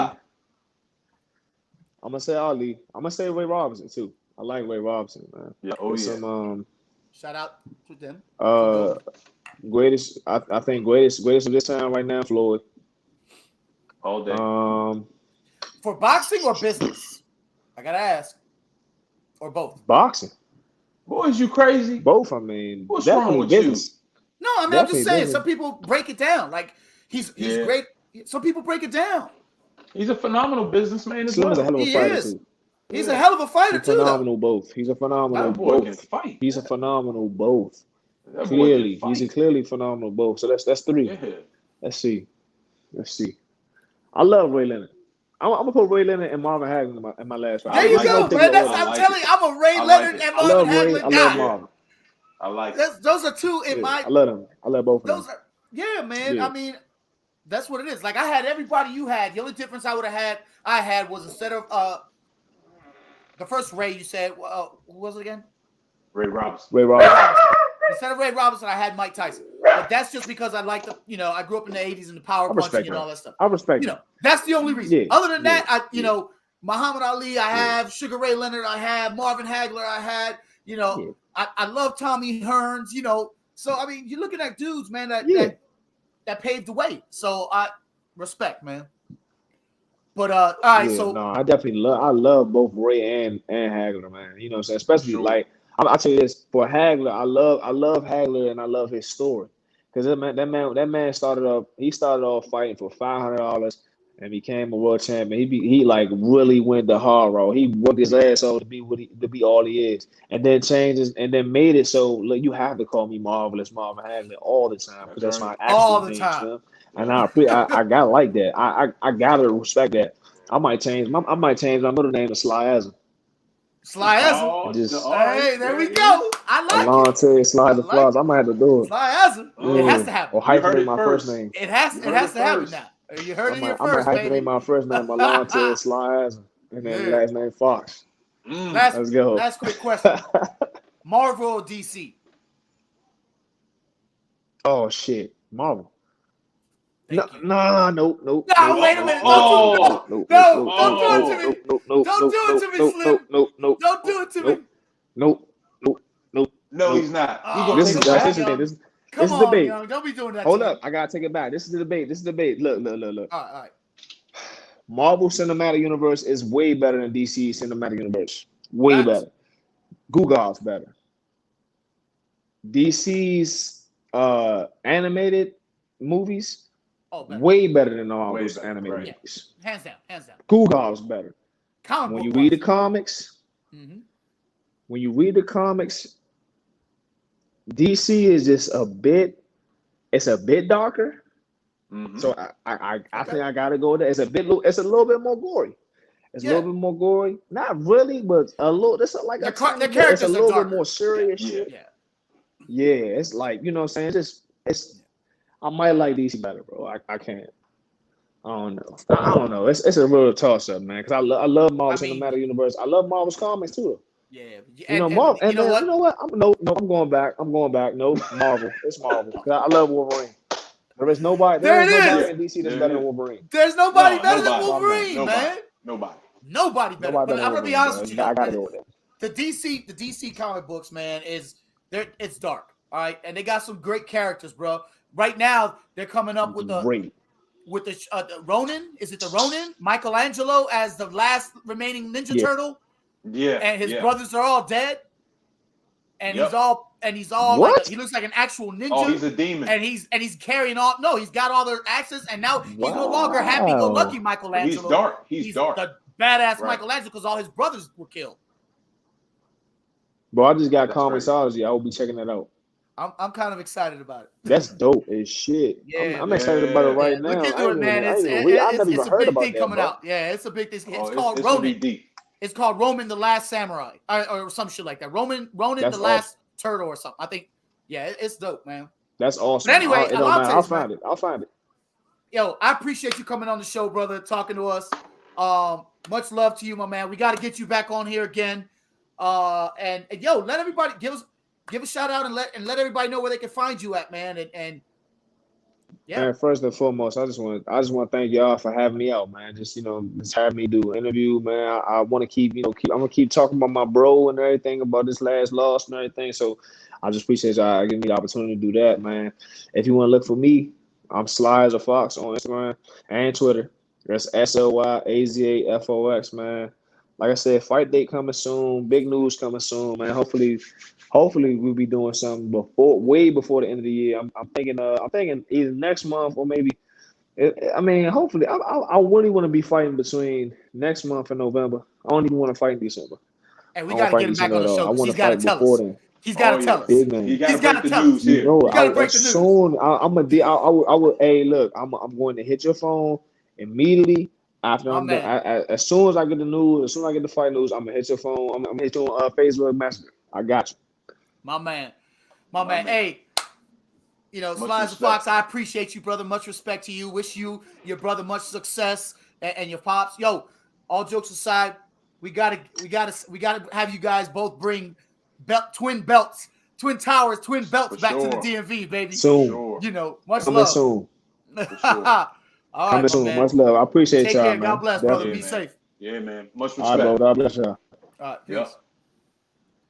Man. It was great having him on the show, honey. Oh man, we gotta have him back, man. The dude, Yeah, we definitely gotta have dude him is back. deep, man. Dude is deep. Yeah. Dude, he kept it real too. Yeah, he kept it real. Kept it real. Hey, and our next guest is about to do the same thing, brother. We got our next guest ready to rock. Let's get it. So we're leaving the world of boxing and going into the world of Muay Thai, kickboxing. I like it. We're gonna bring my man Josh Berserker Thompson is in the building, ladies Oh, and the gentlemen. big man. I just met this dude over the weekend, man. What's back up, big from his fella? fight. Shout out to you, my man. Hey guys, Fresh how's back it from going? his fight at Lion Fight Pro Heavyweight Fighter. What's up, Big man? What's going fella. on, Josh? Can you hear me okay? Yeah. Yes, perfect. sir. Good. I'm going to take one earpiece out so I can hear without yelling in the room. So it was a phenomenal experience. Lion Fights just absolutely took care of me. Not the way I wanted to come in the world of being a pro, but I tell you what, we grow in the hardest times we go through, and that was a hard fight for me. And right off the bat, we can talk more about that when you guys want to get into it. But Right. thank you for having me on the show. I know we tried to do this prior to the fight, but didn't work out. So I'm happy to be on here afterwards. Hey, listen, Absolutely. man, we're glad. We're first and foremost, we're honored to have you here. We know, I mean, you made your pro debut. That's great. That's great at Lion Fights. I mean, that's just to even get on that promotion is very difficult. And you signed with them as a fighter, and that's awesome, man. I mean, you looking at your fight. I mean, you landed some really good shots in there as well, man. You gave us, as much as you took. So it was a good fight for you, man. Where do you go after having a fight like that? Where do you go from there? Like, what was the thought process coming out of after that fight? Man, coming out of that fight, I tell you what, the biggest thing that I just kept hearing in my head was my son called me right afterwards and was like, "Dad, I'm so proud of you. I watched the fight from West Virginia, Good. To me, that means more than anything. But to have my coaches there and everybody talking, listen, the guy that I fought, 100% gentleman, respect. And I know sometimes in the MMA world, that kind of gets lost. In the Muay Thai world, Crew Chase Walton always says, we're the gentlemen. We're the gentlemen of the arts. We want to be as respectful and like honorable, and it's about getting in there and bashing each other's heads in and then shaking hands and grabbing a beer afterwards. And Right. I have always thought that that's the way it should be. And I literally have no problem with any opponents I've ever faced. And of course, afterwards at the after party, it was an honor because one of the things that a John Scott Howard, and I don't know if you guys know, a John Scott Howard oversees me and my program. Absolutely. Shout one out of to John things that Scott Howard and Disciple MMA Academy, as well as Yep. Crew Paul. Yeah, who was in my corner taking care of me, made sure I was on point. I went to that corner dazed and not 100% there, and he got me through the minute round, sent me back in there ready. So I appreciate him. And my two other corners, Brian Logan, and then Melissa Peterson, one of the coaches that works with me at Shout out to Melissa. at Nine Yeah. Realms. Oh yeah.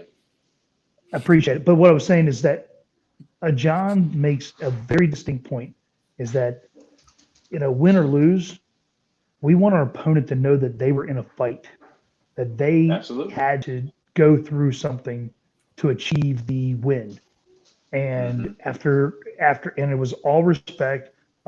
Talking with him afterwards, and he said the shots that were exchanged between him and I were both. I mean, of course, they were impressive because he caught me off guard with a couple of good shots, and it paid dividends for him.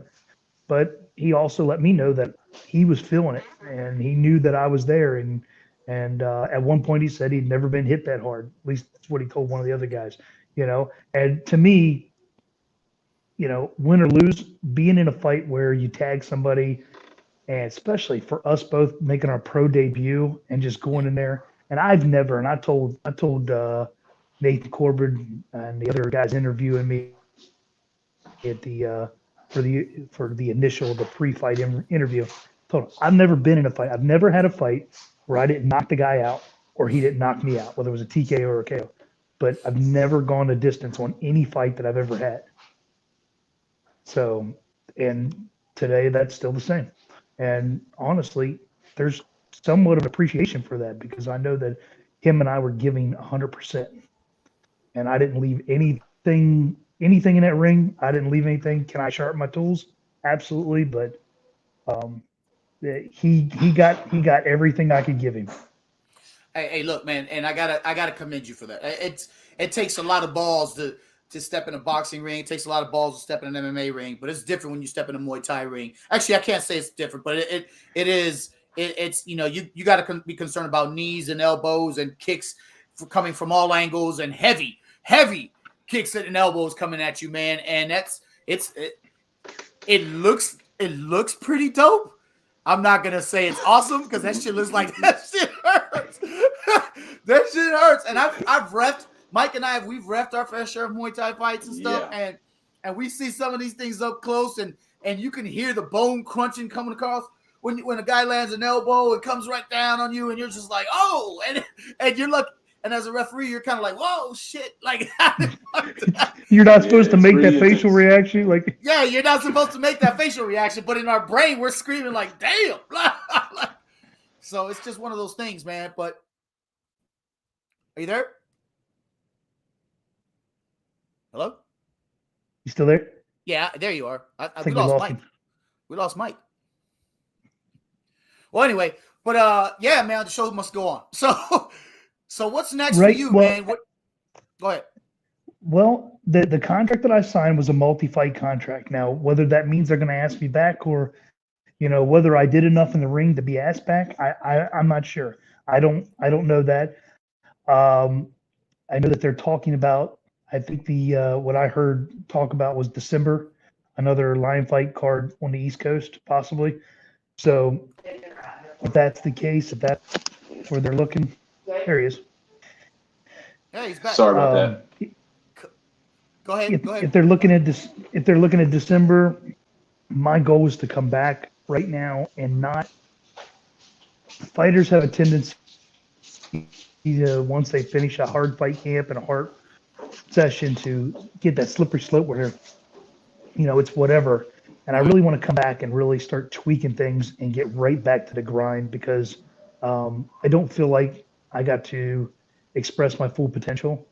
I definitely didn't showcase everything that I had, in the arsenal, and that's okay.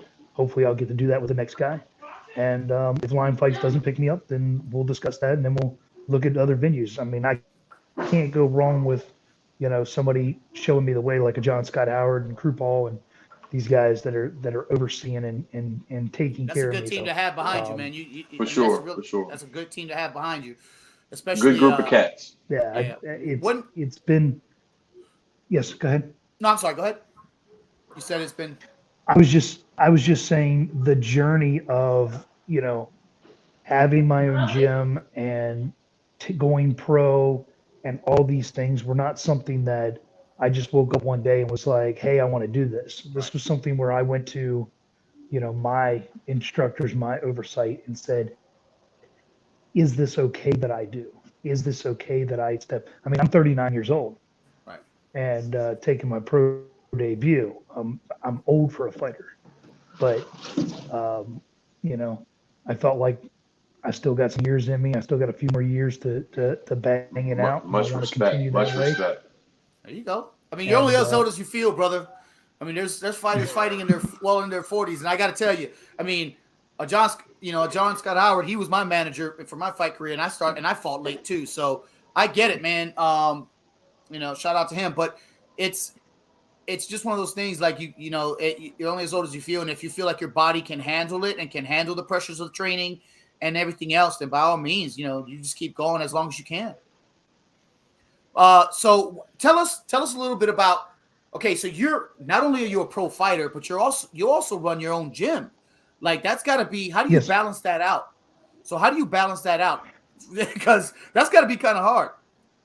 so literally, I was told by a John and Crew Paul that I got removed my coaching status to a certain degree. Like of course I'm still coach, but it's like no, you have to learn to be the student. Right. I was very Right. thankful that Crew Paul actually said at the end of the fight, he was like, ironically, you really listened to us when we called for certain things like elbows or clinching or throwing knees. You were reactive and you were listening to us even in your status of taking a couple of shots to the head and being off a little bit. So I was thankful for that. So how I balanced it all out was one, Melissa Peterson uh, helped me out all the way, every step of the way. She undertaking the classes and guiding them. Coach Brian traveled up from Disciple every Tuesday and Thursday, and he coached the Muay Thai classes. So he took over the Muay Thai class. He would get there early. He would work pads with me. We would go through and work, and I would get my regimen in, and then he would teach classes, and I would go do That's good. That's awesome, man. my thing. So yes, so not having the strong coaching group and affiliate, I was able to step away, and my students were still getting fed what they needed as I was Good. getting fed what I needed, and that's what really made all the difference was having our fight community come together, my family come together and work together, and my gym. Let me tell you, the people in my gym, we're a small gym, but I had two students that traveled all the way to Boston just to see me. Um, That's and awesome, so man. they That's came, respect, yeah. man. So you had a lot of support And factors. so I mean, that's awesome. That's always a good thing to have. I actually had a sponsor book plane tickets and fly up and sit front row to the fight. That's Him and his Wow. amazing. girlfriend flew up there and brought to Marine Corps. He owns Berkeley Springs Trading Post um, Okay, Okay. I up think I know there. the guy. So Yeah, yeah, separate fight to him. Shout out. Yeah, I Anthony know. Much Lynch. respect Yeah. to Yeah. him. So Much and let me respect. tell you, Much the respect. support from my sponsors. Let me the whole time I was in Boston getting ready for this, the whole time and I didn't have to make much of a weight cut. I had like 3 or 4 pounds. I had run off at the night before. It wasn't a big deal. Felt good. I tell you what, that canvas was slippery. I was the slipperiest canvas I'd ever been on. I mean, and actually, my brother called me up after the fight. And he goes, "It looks like you couldn't get your feet sometimes, like you were trying to knee." And I was like, couldn't get Right. my toes to stick to the canvas. So, um, uh, but yeah, just everybody came together. People from coming and giving me taking care of like massages and stuff like that to all kinds of things. Just multiple people working with me, taking That's care of awesome. me, and making sure that I was where I needed to be, and very, very excited. I was up at the one of my fighters fought Rocket the weekend before. Yeah.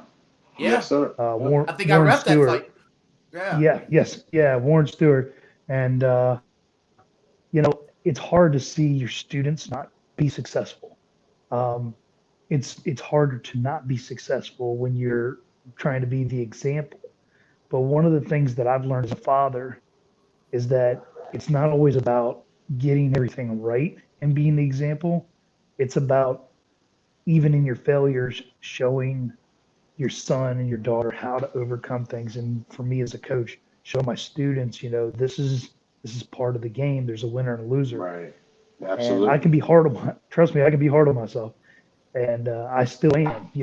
I'll get out of this interview like, man, I need to do better. And this thing's like, and I do, but I don't want failures to land in depression and an unsuccessful career, as opposed to failures land into this is where we need to grow. This is how we need to better ourselves. This was a struggle. Right. We're going to overcome it. Absolutely. Hey, respect, man. Respect. So, all right, so this is the time we ask the question. Give us your top 5, your Mount Rushmore of, fighting. It could be any. It could be any sport. Any of your top favorite fighters. Your top 5 favorite fighters. It could be Muay Thai. It could be boxing. It could be MMA. Whatever you like. Fighters. Oh man. Okay. So I'm gonna go back, and we're gonna go the Dutch lumberjack. Oh, Peter shoot. Arts. Peter Okay. Arts. All right, and then I gotta tell you, I really really really like Ramon Decker. Okay, I like The his diamond, baby. combinations. Right. Uh, I have always been a big fan of Rico. I really am a big fan of Rico Verhoeven. For the most part, he comes across as a gentleman, like an upstanding guy. He's got the father, the family thing, and everything that he does. So I really like the manner in which he's taken his whole atmosphere. It hasn't just been in the ring; it's been outside the ring in the way he's done things. So Right. I got a lot of respect for Rico. John Wayne Parr, definitely. Like He's still kicking ass right now. That guy's still a still monster. kicking ass. But I love that last fight. That was so much fun to watch. And I I'll got probably one have him more. on the shows here soon. That would be very cool. Man, who would I? I'm trying to. There's so many jumping around at me. Yeah. Damn. I got to tell you. I would say I really look excited towards Dohan Saki. Like I like the fact Nice. that he was the manner in which he fought, and the fact that he was one of the smaller heavyweights. He stayed down there, and I mean you can't miss. I think that was 5, but I mean you got guys like like like me. I just got to mate Nate Corbin, and the Carnage, and watching him over the years, that was awesome. Some of his his style and his skills. Um, you know, uh, I'm hoping that get the opportunity to be working around there a little bit longer. But that's probably my top 5. There you go. That's Much awesome, respect, man. Much So respect. what's next for you? What you said you looking at fights, the potential of being another Lion fight since you signed a multi-fight contract.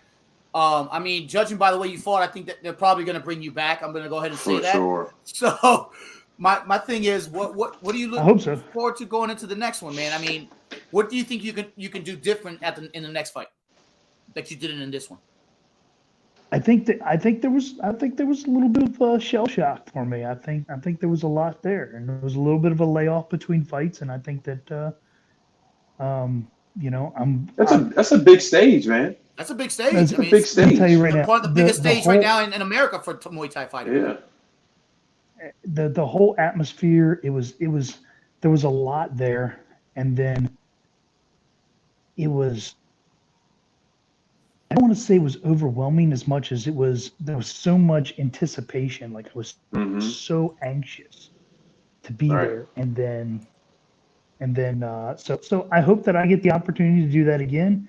If I don't get the opportunity to do that again, they're like, nah, we're good. Thanks for being here. I'll be like, you know what? Okay, I'm still going to work on it. Still going to go to other venues and go from there. So, That's and awesome, I don't know what that looks like. And honestly, for me right now, focusing on what I need to improve on and focusing on my, me being an instructor and teaching my guys and being a father and all these other things. That's where I'm going to be at right now. And when I get the phone call, then we step it up a gear and we get back to fight camp work. That's good. Outstanding. Mike, you got anything? No. I just had an opportunity to meet this guy who kind of want to hear his story. I mean, it's very impressive. He's a very humble dude. I like this guy a lot. I can't wait to come to your gym and bring some guys out there. And yeah. I think that's going to happen real soon. Angel's been there, so maybe we can get together on a weekend. He says it's a small gym, but it's actually pretty big. I bet. There's like rooms galore, bro. But you need a map to walk around in that place. But once we get everything up and going, so we're working on our yoga and wellness center right now. Hopefully they'll get that thing up and going. So. Yeah, man. Well, listen, Josh, man, thank you. It's been an absolute honor and pleasure having you on the show. We definitely got to bring you back, brother. Yes. And we look forward to you coming back. Let everybody know where they can find you, man. Shout out your sponsors, your team, whatever. Let them know where. Listen, before you get into that, I do have one question. Yes. Marvel or DC? Me. I gotta go Marvel. Hey, I gotta go Marvel. Team Marvel all day. Let's go. I gotta go. All right, Josh, let them know, man. Marvel's winning. So, listen, I have so many sponsors. Listen, I just posted a thing on Instagram. So if you go to Instagram, it's Josh Thompson _NR for 9 Realms.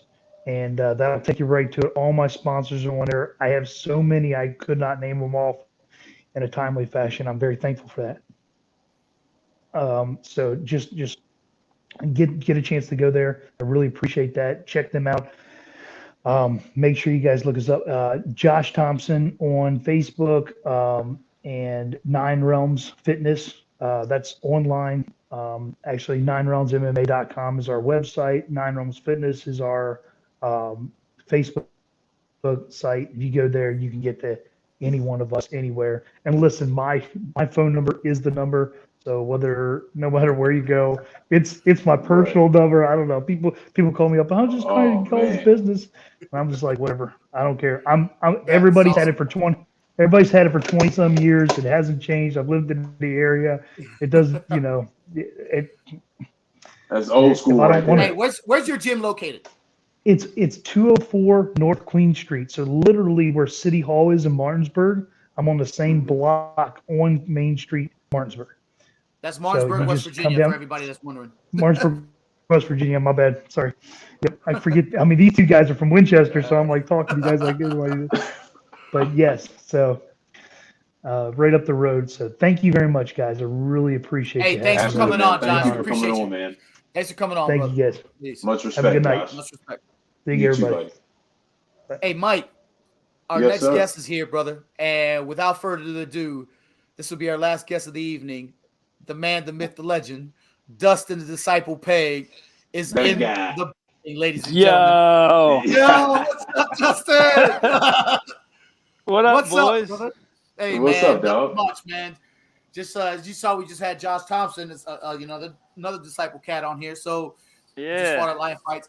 What's going on, my man? What's the latest and greatest? It's been a while talking to you, bud. How's it been? A long time. Hey, I've come up from that flip phone. I've come a long way.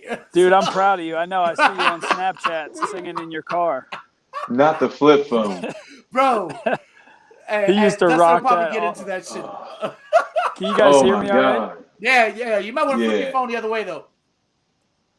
What you mean? This way? Like, there you go. Like that. That should fix your screen here. Looks like I'm upside down on mine. Yeah, it looks like you're upside. Never mind. Go back. Anyway, we see fine. I'm going to move here. There's a lot of light. I'm out back because you had me on the show so late. My poor kids are sleeping. I don't want to be screaming. Sorry, man. You should tell me. I would have had you on earlier. Nah, I'm just playing, dude. I'm a night owl. It's all good. Yeah, man. So what's going on, brother? What's the latest and greatest, man? It's been a while. Tell us what you got going on. Dude, it's been a while. Yeah. I posted, I signed a 4-fight deal with BKFC. Nice. I'm hungry, man. I haven't fought since 2016, dude. BKFC. Talk about bringing cage rust. Woo! Right, dude. Hey, and going hard in the paint, I ain't mad at you. That bare knuckles. Oh, It's badass, man. right? Yeah, it's pretty awesome, man. I'm a big fan. I am. I'm a huge fan of BKFC. Shout out to David Feldman and all those guys, man. We've had several of their fighters on here, so on the podcast. So it's a really fast growing sport that's bringing in good top level fighters, man, and I'm excited. Yeah, I'm looking forward to it, man. It's I mean, been who doesn't a while. want to go back to old school days of fighting bare knuckle? Yeah, there's you know. I don't.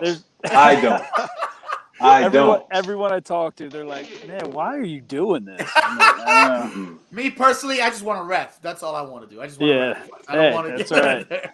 I'm not getting no blood on me. Yeah, I Y'all can't. can have that. So tell us, man, what's going on with the BKFC deal, man, and tell us a little bit about that, and then. So I have a date. Well, what you can tell us. Yeah, I don't know if I can say because it's not. The graphics aren't done. It's not official yet. Right. But it's in the near future. Very nice. It may or may not be after Halloween, and may or may not be before Thanksgiving. Okay, so right there in that cusp. right there in that little. Right there in that cusp. Okay. I'm gonna try to narrow it down at some point, but yeah. You could probably get a date piece it sooner. together. Yeah. Yeah, so I'm hoping I can release that information soon as far as my opponent and everything.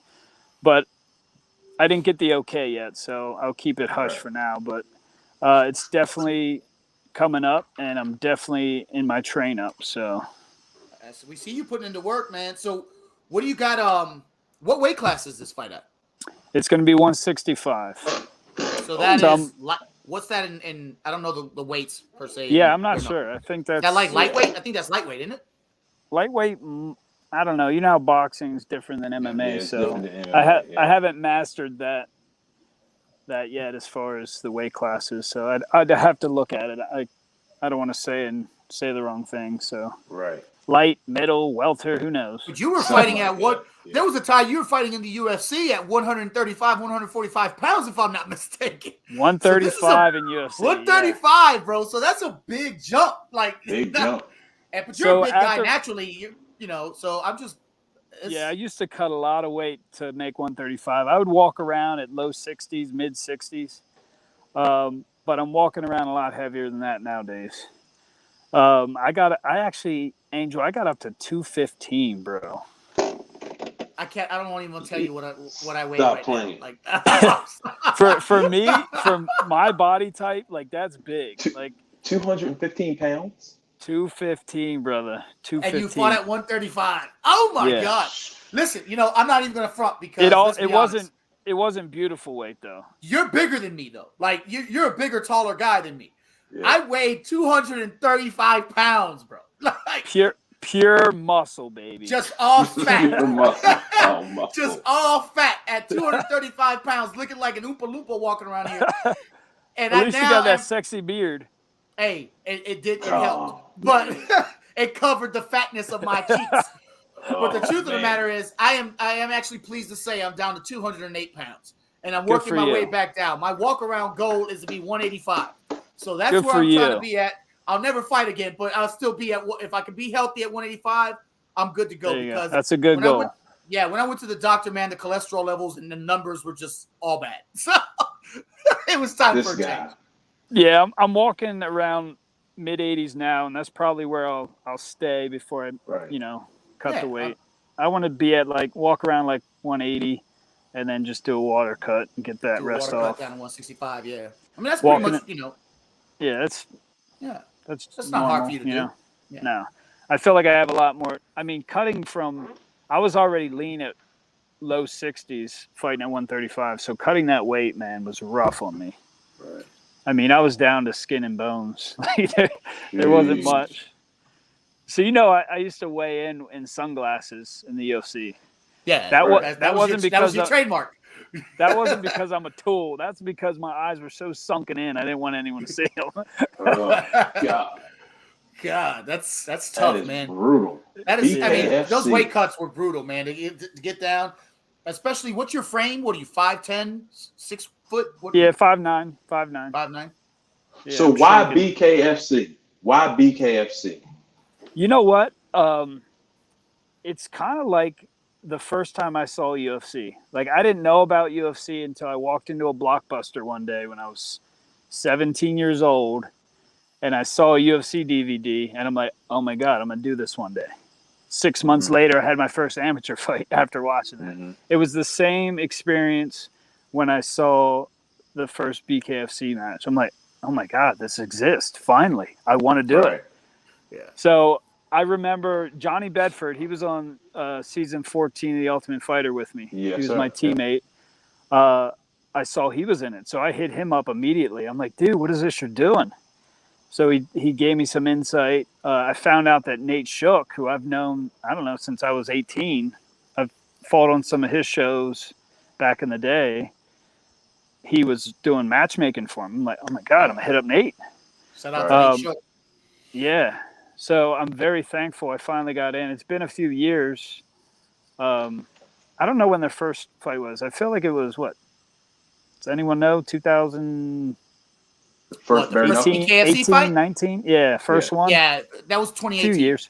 Yeah, Okay, 2 years ago. So it's taken that long to, get a contract. Right. I don't know if I wasn't pushing hard enough. They're trying to build their own guys too and not just sign, a ton of people from other promotions, So I get that part. But, I finally got the word, and huge shout out to Scott Howard. I think I know he had a lot to do with that. Right. You know how Scott is, man. He's been, he's had working my back. Magic behind the scenes, man. Yeah. That's what that guy does, man. Shout out to it's all about who you know. And Scott he's always been like a brother to me. Like he's never wanted anything in return, and he just hooks me up. If I need it, he's got my back. So big shout out to him. And now it's nothing wrong with that. It's happening. You gotta have guys like that in your corner. It's really good. Yeah, absolutely. You got a good team, man. There's nothing. You can just sky's the limit, brother. So what are you looking for the most out of this bare knuckle experience? You know what? It's almost like a bucket list for me nowadays. I'm getting older and I feel it. I'm training. I'm doing 2-a-days. With my work schedule and 3 kids, it's not easy to train like it was back in the day. That's serious. So man. I'm waking up at 4:30 to do my strength and conditioning at 5. I work all day, get off at 4:30, come home, spend time with the family, help the wife put the kids down, and then I got to do my boxing at 7:30, 8 o'clock at night. Wow. Every once in a while, I'm hooked up. Like I'm on call this week for work, so that's if you heard my alarm going off, I got to clock in. So pure dedication. Yeah. So I'm off this week during the day, and then I'm just on call from 10 p.m. to 6 a.m. So my schedule's a little nicer on weeks like this, but I mean, it wears on me. So to answer your question, it's a bucket list thing for me. I fell in love with the sport when I saw it. So I want to take a crack at it before it's too late. I never want to have regrets in life, Right. Amen. Like, man, I should have did that. That would have been cool. Brother. You live your life to the fullest as much as you can, my man. Yep. So that's right. That's what you do. So, hey, respect. It takes some serious balls to get into that fight. to do that. I'm going to chime in whenever the fight is. Definitely going to chime in. Yeah, we're definitely going to look into that, man. We got to definitely. So, what do you like to do outside of just combat sports, man? What's one of the things you like to do? I'm a pretty active person. Honestly, just being outdoors, playing sports, getting together with friends. I'm very social. Me and my wife love hosting parties and having people over. So just surrounding myself with friends is our big thing. We just like being around others, having a good time. If there's any competitive aspect to it, I'm all in. Like I just love being competitive. My work, we had a downtown mile, they call it. It's downtown Carlisle. They have a 1 mile run. It's like a fundraiser. They raise money for charities, and they have group sessions. They have individual sessions where you just run this mile downtown. And I hate running. I do it, but I hate it. and I got second place in the group division, and I think like 9th overall. I ran a 5:55 mile, and everyone. That's fast as fuck. I mean, for a run. I mean, for a runner though, it's not like amazing, but for somebody who hates running and does as least amount of running as possible, it's pretty good. And people were coming up to me and they're like, "Man, you're fast. You run a lot." I'm like, "No, I hate running. I just hate losing more." That's right. That's what made me go faster. You know, it's coming a long way. Go ahead. I'm sorry. What's that? No, you were saying. Go ahead. I'm just saying I hate running. I hate running, dude, but I hate losing more. That's what it's about. I mean, I guess that's coming a long way from when we were eating cheesesteaks as a contest. Hey, dude, I love food competition too. How do you think I got to 215? Bro, yeah. This man, he's Shout out to all Chris about Frazier. He actually won that cheesesteak game. But I don't know if I think I got second. Who? Yeah, you got second. Chris Frazier. I forget who won that. Yeah, Chris Frazier from Freedom MMA. Yeah, man, they changed it up on us. It was supposed to be it was. What was it? All you can eat, and then they put a time cap on it. Yeah, Brandon Fry killed me with that. I was like, dude. Shout out to Brandon, but I had my mindset. I'm like, well, yeah, that was a good time. And speaking of Brandon, man, hey, real quick, I got to give a shout out. So, listen, if you want the best crab cakes, y'all that are watching, if you want the best crab cakes you've ever had, you gotta go and try my man Jumbo Lump crab cakes. Jumbo Lump crab cakes. You can literally go on his website at jumbolumpcakes.com and check out. I mean, those crab cakes are absolutely banging. And if you mention Fire and Ice Combat Sports Podcast, you get one more extra. So. Ooh. Go get your wow. Yeah, man, go get your crab cakes. Those, I'm telling you, I'm not even lying to you. These are the best lumpy crab cakes you ever had in your entire life. They're absolutely amazing. I love me some crab cakes. You're detailed with the crab cakes. I'm just listen, I've had them. Y'all know Brandon Fry is my man, but the DC Metro Food Dude USA guy. But yeah, man, Jumbo Lump crab cakes is where you want to go, man. And jumbolumpcakes.com is what the website is. So check them out. Tell them I sent you, and you get one more extra crab cake to your order. So respect. Ooh. There you go. You gotta limit that to like one a month if you're trying to get to 185, bud. Yeah. Because they are very, very, very, very good. And you get 4 in a pan, and they're huge. They're huge, bro. Like just nothing but meat, and it's great. Mm. So, but anyway, besides food, we're not talking about food. You got to lose weight. So. Yeah, you got me hungry, bud. Dang. All this talk of food right now. But so I know you've been paying attention to BK fights and stuff like that, and what's going on, especially in your weight class and weight division. Who do you think that you want to match up against, man? Who do you who do you want to fight up there at this point? Oh man, I haven't seen. I mean, everybody's got talent nowadays, especially in this organization. But I don't see anybody that, I don't know, what's the word? I guess scares me or intimidates me or impresses me to a point where I'm like, oh, that right. I ain't got no chance against that guy. So I don't know. We're gonna see how this first one goes, and maybe I'll get lucky and get to fight somebody like Jake Paul or somebody that doesn't deserve to be in there, but brings a lot of money to the table. No, he didn't. No, he didn't. Yes, we go. What did you think of that fight last night, man? I didn't even see it. I just read about it. I'm like, oh man, dude. I didn't see it. It frustrates me, dude. It just frustrates me that I don't know, shit. like how these guys make this kind of money, like YouTubers, man. I know. I got to learn how to do that shit. We're on YouTube right now. Like I'm just trying to get somewhat of a level. All right. I mean, I'm pretty sure we're gonna have a troll somewhere in here, saying something bad about me and Angel and yourself. So we need to get one of those guys that got a good platform and see if we can get a couple bucks out of them. Yeah. Yeah, any trolls watching right now, I would smash you. Bring the money. Give me the money. Man. Yeah. That stuff is hard to watch. I want one of them fights, dude. I'll take an ass whooping for $2 million. I'm not even gonna lie. I walk right into the punch. I ain't taking no ass whooping. But hell with that. Yeah, you can take an ass $2 million. $2 million. You ain't taking an ass whooping. Shit. No. Like he said, he's competitive. Would bare knuckle fight. I would bare knuckle fight Mike Tyson tomorrow for $1 million.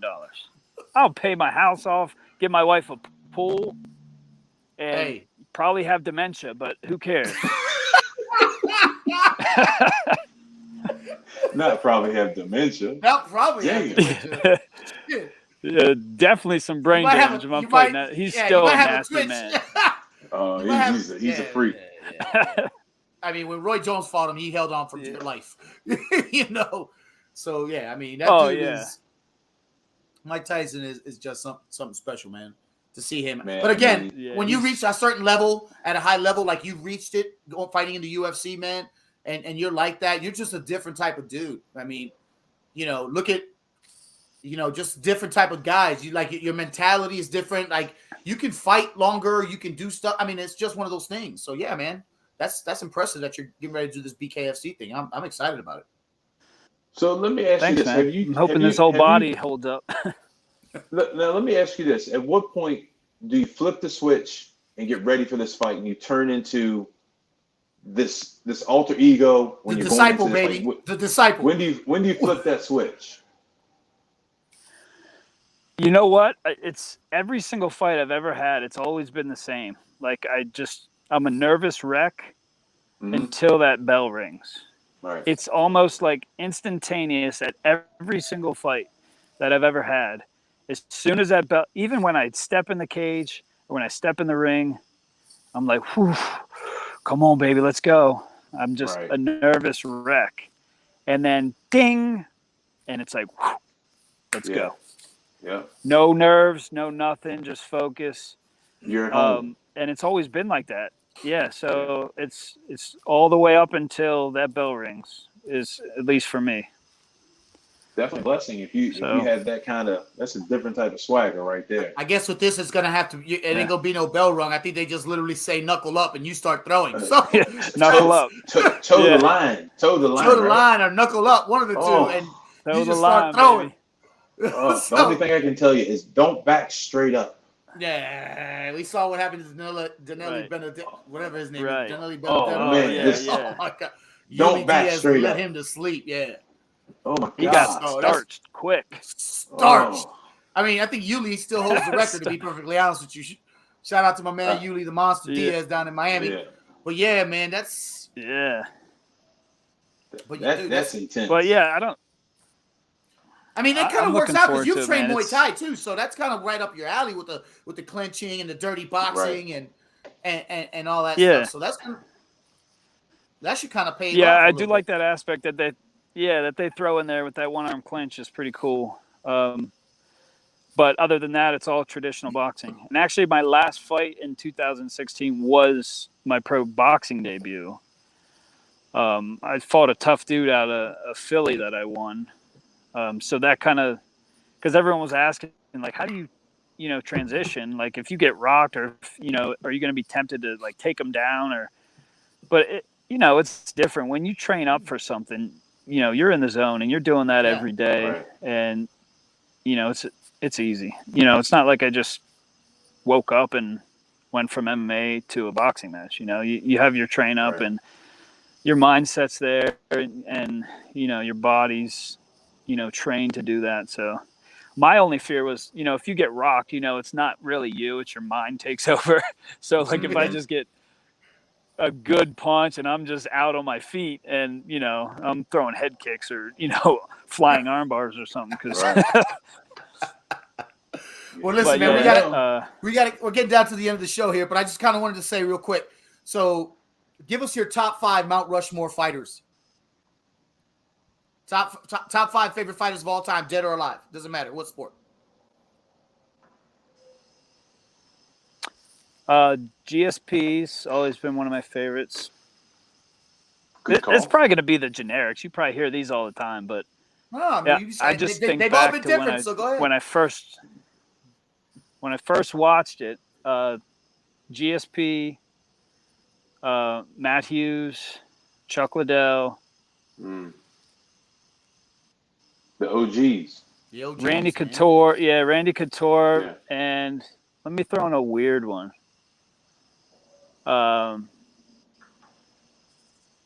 Angel Ortiz. Stop. Hey, Stop. hey, much respect. Much respect. He threw in Angel the Predator Ortiz. Stop it. Damn. Stop it. Hey. Damn. You ever heard a lie, bold-faced lie in somebody's face? Oh there it my is right God. there, ladies and gentlemen. Oh, my. Oh, my God.